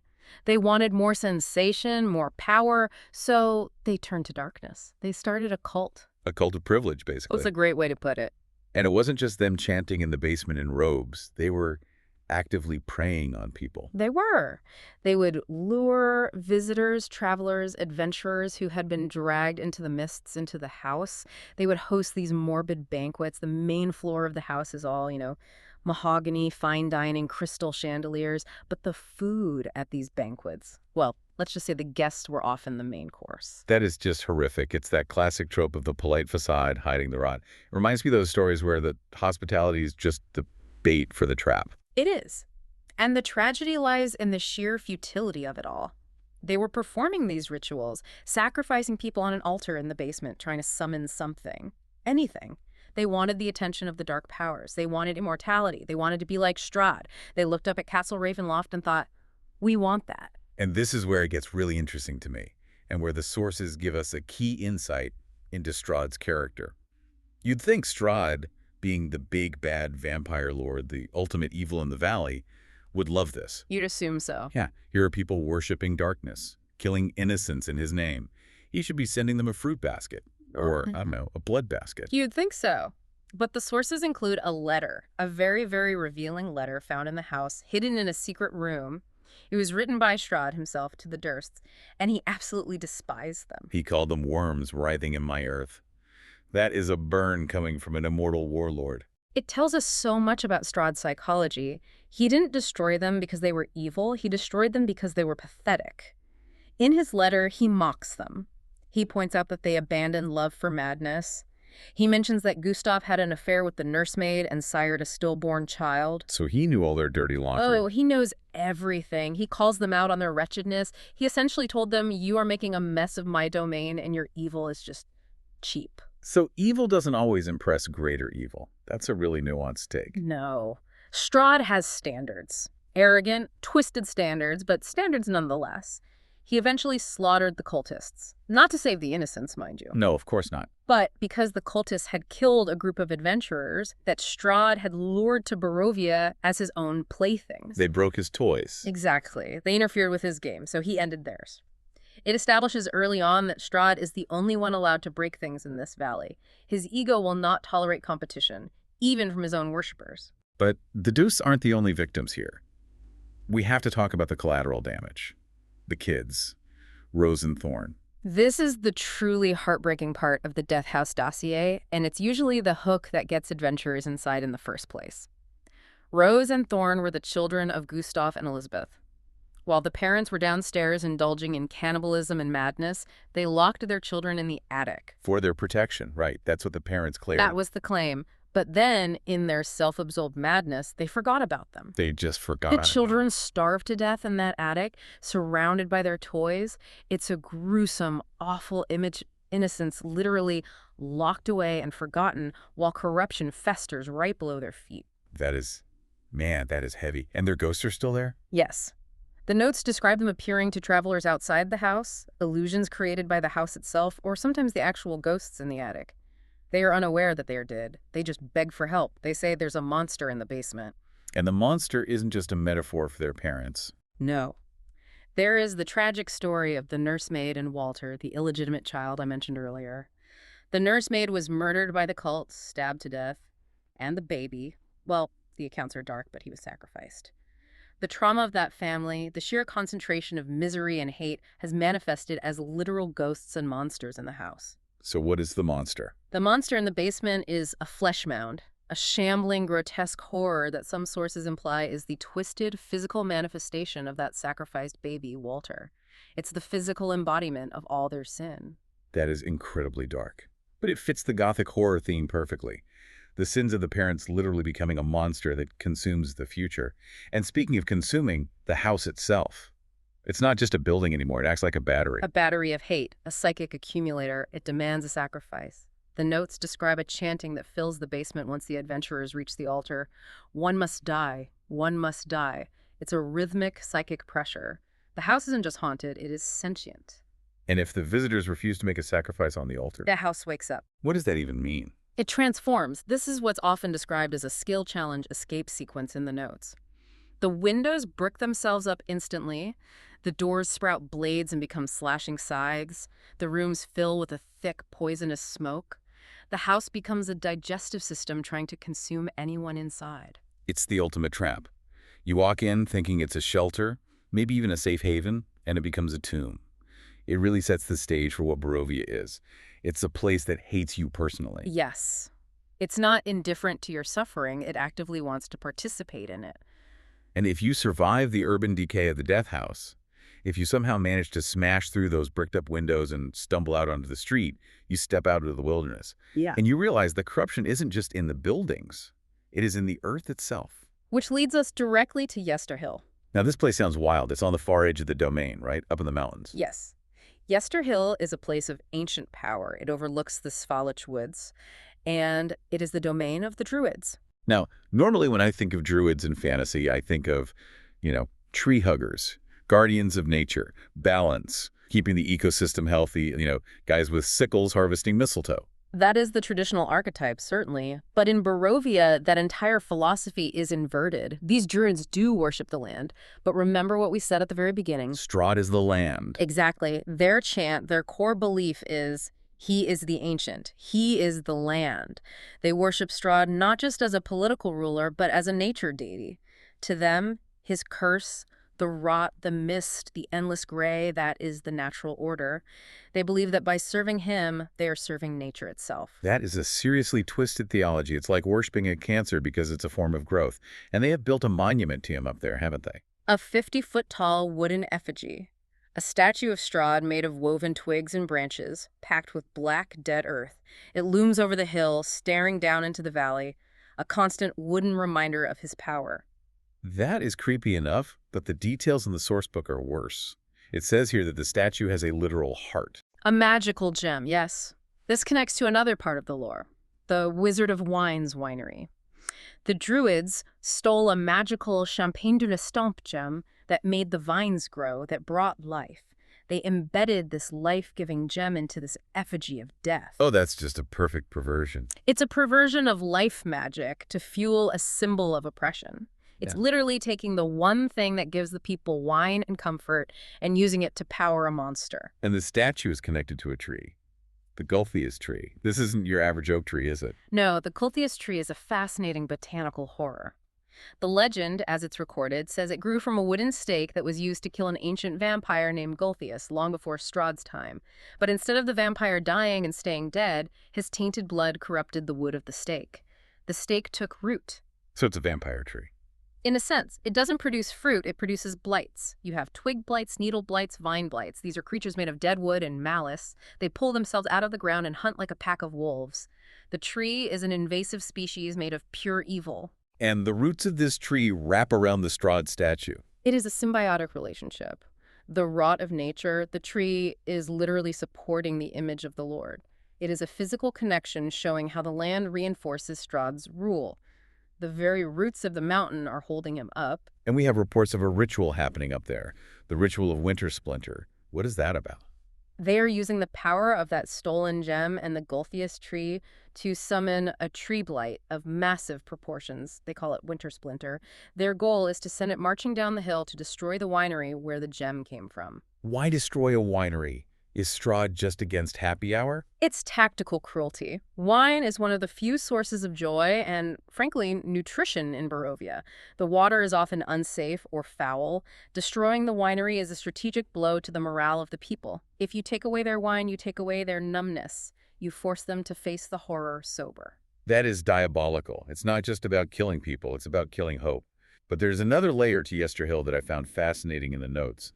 Strahd actually goes there. He visits, yes. The hill looks out over the mists toward the west. Through the wall of fog, he can sometimes catch glimpses of his ancestral home, the land he came from before he was a vampire, before the mists took him. So he goes there to mourn, Right. to remember what he lost. A bit of both, perhaps. But it also strokes his ego. He allows these druids to exist, even though he views them as savages. He calls them primitives in his notes, because they worship him. It's what psychologists might call narcissistic supply. So he just stands there watching. He stands there watching the lightning strike the cairns of the dead berserkers, looking out at a past he can never return to, while a choir of fanatics chants his name. It's lonely. It's terrifying. But it's so lonely. It paints him as this solitary figure on the cliff's edge. He's the king of everything he sees, but he can't see anything but his own prison. That is the central paradox of Strahd. He is surrounded by servants, by worshippers, but he is utterly alone. He has no peers, only subjects and victims. He has constructed a world where no one can ever be his equal. Speaking of subjects, let's move from the plants to the animals, or the people who act like animals. The werewolf den. This is a shift from the religious fanaticism of the Druids to a brutal, almost fascist social structure. The werewolf pack. It looks like there is a bit of a civil war going on here. We have two main players, Kirill and Emil. Yes. Kirill Stoyanovich and Emil Tornescu. They represent two very different philosophies of survival in a hostile land, and this conflict really drives the narrative of the werewolf hook in the campaign. Break it down for me. What's the beef between them? What's the core of their disagreement? Kirill, the current leader, believes in strength through culling. His methods are just horrific. He raids villages and kidnaps children. He brings them back to the den and forces them to fight to the death. Fight to the death, kids. Yes, it's a gladiator pit for the innocent. The last child standing is bitten and turned into a werewolf. In Kirill's mind, this ensures that only the absolute strongest join the pack. He wants a small, elite force of killers. He views compassion as a disease. That is pure nightmare fuel. It's Sparta meets Dracula. And Emil, what was his plan? Emil believes in strength in numbers. He wants to turn all the children. He thinks a larger pack is the only way to ensure their survival against the dangers of Barovia, and perhaps, eventually, against Strahd himself. He represents a more communal, albeit still cursed, approach to survival. So one wants quality, if you can call it that, and the other wants quantity. Who does Strahd back? Strahd backs Kirill. In fact, the notes mention that Strahd intervened personally. He imprisoned Emil in the dungeons of Castle Ravenloft. Why Kirill? Because Strahd values ruthlessness. He values that survival of the fittest mentality above all else. Emil's approach, keeping everyone alive, likely reeks of weakness or sentimentality to Strahd. Strahd sees himself as the ultimate predator. He respects Kirill for mimicking that. He wants the pack to be a weapon he can aim, not a society he has to manage. So now Kirill is running the show, and it sounds like he's terrorizing everyone, even inside the pack. Indeed. We have the figure of Zuleika, Emil's mate. She is such a tragic figure. She is a werewolf, a predator who can rip a man apart, but she is also a victim in her own home. She is waiting for her husband, praying to their goddess Mother Night while living under the boot of Kirill. She's willing to make deals with adventurers just to get Emil back. You mentioned Mother Night. They have a shrine. A cave dedicated to her deep in the den. It's littered with bones and treasure. It's where they keep the prisoners. It's a place of dark, primal worship, distinct from the Druids. The Druids worship Strahd. The werewolves worship a darker, older deity, though they still serve Strahd out of fear. It shows that even the monsters have gods they fear. And then there are the prisoners, the children. Die Kinder, as the text calls them. The notes on the children are deeply disturbing. They are kept in wooden cages. They are traumatized. But there is one detail that really sticks with me from the source text. There is a mention of a 10-year-old werewolf boy named Kellen. A werewolf kid. Yes. He's already been turned. And he's described as hugging a doll, a Blinsky doll. Is that the toy maker? Yeah. The one with the slogan, "Is no fun, is no Blinsky." That's the one. Gadolf Blinsky is a toy maker in Vallaki who tries to bring joy, but his toys are, well, they're macabre. He makes toys that reflect the world he lives in. And the doll Kellen is holding looks like a zombie. A zombie doll. Yes. And it shows how quickly innocence is corrupted here. A child, who should be playing, is holding a toy that mocks the dead, while being trained to be a monster himself. It captures the sheer hopelessness of growing up in Barovia. You aren't raised to be a person. You're raised to be a weapon or a casualty. It really does. You have the death house destroying families, the druids twisting nature, and the werewolves militarizing children. It's like every single aspect of life is under siege. And that is just the periphery. These are the outer circles of Strahd's influence. Now, we need to look at the inner circle, the individuals who stand right next to him. Strahd's entourage, Yeah. the people who enable him. Because every dictator needs enablers, right? You can't run a police state alone. And enable is absolutely the right word. Strahd is a narcissist, but he has people who handle the logistics of his tyranny. So let's start with Rahadin, the Chamberlain. This guy seems to be the one who actually runs the castle day to day. Rahadin is fascinating because he is a dusk elf, a race that Strahd nearly wiped out. Wait, Strahd wiped out his people, and Rahadin serves him. How does that work? Rahadin didn't just serve him after the fact. Rahadin helped. He betrayed his own people. He swore loyalty to the von Zarovich family long ago, to Strahd's father. He views himself as a brother or perhaps a twisted father figure to Strahd.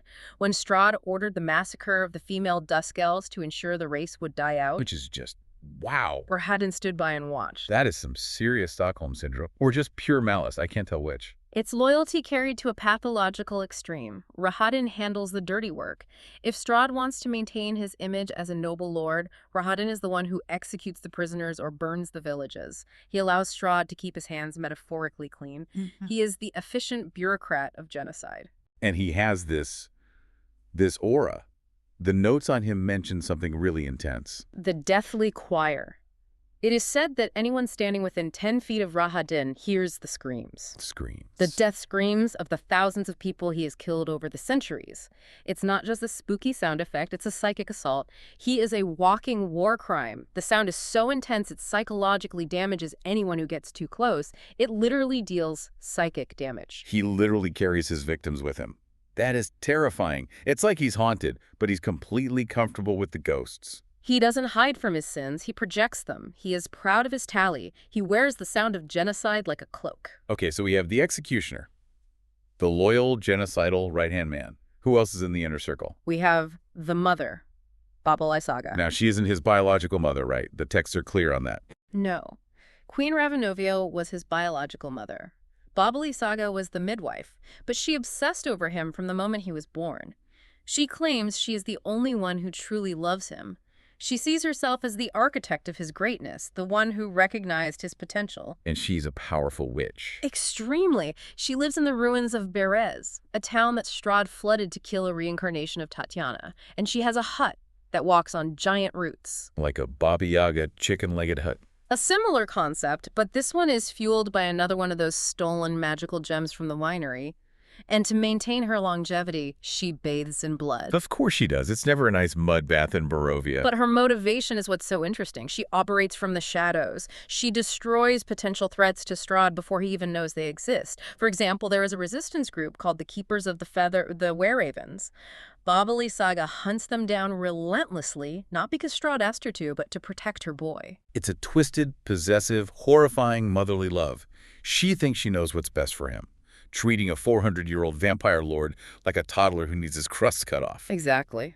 And she feeds his delusion that he is perfect, while she does the grim work of keeping him safe. She planted the seed of magic in him when he was a child.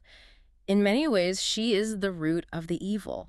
She's the one who watered the garden of his narcissism from day one. And then we have the third figure, Madame Eva. The Fate Weaver. She is a Vistani, the leader of the camp at Serpool. The fortune teller. Yeah. The one who usually gives the players, the adventurers, their quest at the start. Yes. But the sources reveal a bombshell secret about her that most people never learn. She is Strahd's half-sister. Well, does he know? He does not. She is illegitimate, a daughter of King Barov and a Vistani woman. She made a pact with Mother Night to gain power, but her goal is complex. She wants to save him. Save him how? Redemption. Or freedom. She wants to free him from his curse. She uses the Taroko cards not just to tell fortunes, but to manipulate fate. She guides adventurers, hoping that maybe this group will be the one to finally break the cycle. She is the only one in his orbit who actively wants the curse to end, but she loves him too much to destroy him herself. So she is playing a very, very long game. An incredibly long game. And the Taroko deck is her tool. In Barovia, those cards aren't just superstitions. They dictate where magical items are hidden, where enemies are located. They represent fate, which is the one thing Strahd cannot fully control.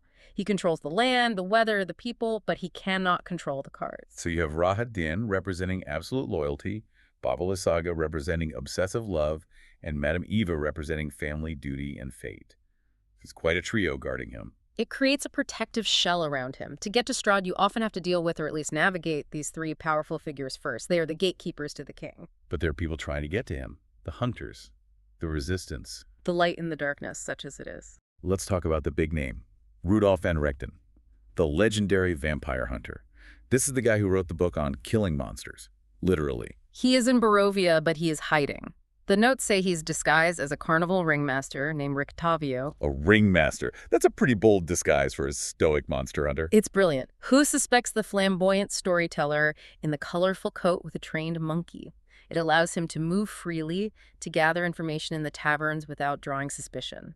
But Van Richten is a tragic figure. He is cursed. Everyone is cursed here. What's his specific curse? A Vistani curse placed on him long ago after a tragic misunderstanding involving his son.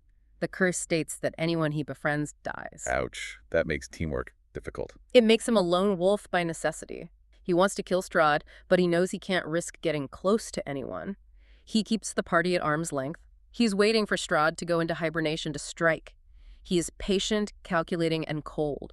He is willing to wait another decade if it means a clean kill. Unlike his protege, Esmeralda d'Avenir. Esmeralda is the perfect counterpoint. She is young, she is a Vistani herself, and she is looking for her mentor. She drives a wagon loaded with monster hunting gear, has a prosthetic leg from a werewolf attack. Absolutely. She is the action hero of the story, but she is impatient. She wants to kick down the door of Castle Ravenloft and kill Strahd now. She believes in direct action. She thinks waiting just allows more innocents to die. So you have the conflict between the old, cautious hunter and the young, action-oriented hunter. Patience versus passion. And that tension can be very dangerous. If they don't coordinate, Strahd will pick them apart. Van Richten thinks Esmeralda is reckless. Esmeralda thinks Van Richten has given up. The adventurers often have to bridge that gap. They need tools, though. You can't just walk up to Strahd with a sharpened stick and a clove of garlic. The sources mention some heavy-duty artifacts. The tools of destruction. There are 3 main ones usually revealed by Madame Eva's Tarocca cards. First, the holy symbol of Ravenkind. Which does what exactly? It is a symbol of pure good, created by the ancient order of the Silver Dragon. It can create a burst of sunlight, which is incredibly rare and precious in Barovia. Sunlight stops a vampire's regeneration. It is kryptonite for Strahd. It strips away his immortality for a few crucial moments. Nice. And the weapon. The Sun Sword. This is my favorite item in the lore. It's a sentient platinum sword.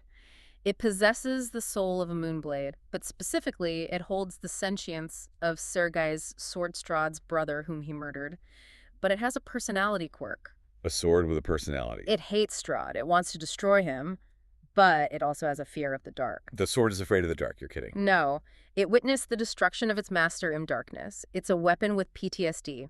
It requires a wielder to give it confidence, but when it lights up, it burns with the radiance of the sun. It's a beautiful metaphor. Courage isn't the absence of fear, but acting in spite of it. Even the sword has to be brave. That is such a cool detail. It makes the item feel like a companion, not just a +2 stat boost. And the third item, The Tome of Strahd. his diary. Yes. It doesn't shoot lasers or burn vampires physically, but it might be the most dangerous weapon of all. It reveals the truth. That he isn't a god. Exactly. It reveals that he is a man full of regret, jealousy, and pathetic anger. It tells the story of how he murdered his brother Sergei to take his fiancée, Tatiana. It reveals his vulnerability. It shows that all his immense power comes from a single moment of pathetic weakness. Psychological warfare. If you know his story, you can get under his skin. And for a narcissist like Strahd, being understood, being seen as a pathetic, jealous brother rather than a terrifying lord, is more painful than a sword wound. It allows you to taunt him, to break his composure. And a composed Strahd is dangerous. An angry Strahd makes mistakes. Which brings us to the man himself, the master of the house, Strahd von Zarovich. We have talked about his influence, but we need to talk about his capabilities. If you actually confront him, what happens? Well, first off, he had a heart of sorrow. That sounds poetic. This is a literal mechanic in the castle, a giant floating crystal heart that beats with a pulsing red light. It is linked to him. What does it do? It absorbs damage for him. If you hit Strahd with a sword, the heart takes the blow. It provides him a massive buffer of health. So he is literally heartless. In a poetic and a physical sense. He has outsourced his vulnerability to a mechanical defense system located high in one of the towers. You have to destroy the heart before you can truly hurt him. It signifies how he has detached himself from feeling pain. And the castle. Ravenloft itself, it's not just a building, is it? It's his home turf. No. The sources describe lair actions. Strahd can walk through the walls like a ghost. He can lock doors with a thought. He can summon specters from the portraits on the walls. The castle is essentially his body. Fighting him there is like fighting a white blood cell inside a virus. He knows every loose stone, every secret passage, every trap. He can manipulate the environment to separate the party in an instant. And his attitude? He invites people to dinner? He is bored. That is his greatest weakness and his greatest cruelty. He has lived for centuries. He has killed everyone who opposed him. He invites adventurers in because he wants to play with them. He wants to test them. He wants to see if they are worthy adversaries. Maybe he wants an heir. Is that what it's about? He claims that. He tells adventurers he is looking for a successor to rule the land so he can move on. But he always finds them lacking. Ultimately, he destroys them. It's a rigged game. He can't imagine anyone being worthy because no one is him. He is stuck in a loop of his own perfectionism. So what are the stakes? If the adventurers win, what actually happens? If Strahd dies, the sun returns, the mists thin, the people who have trapped souls can finally leave. The valley takes a collective breath for the first time in centuries. It's a moment of liberation. But the castle remains. It remains a haunted place, a scar on the land, but the immediate oppression is lifted. And if he wins? He turns the heroes into vampire spawn. He seals them in crypts in his dungeons, and he goes back to his obsession chasing the soul of Tatiana, who is reincarnated in the village as a woman named Irina Kolyana. It's a loop.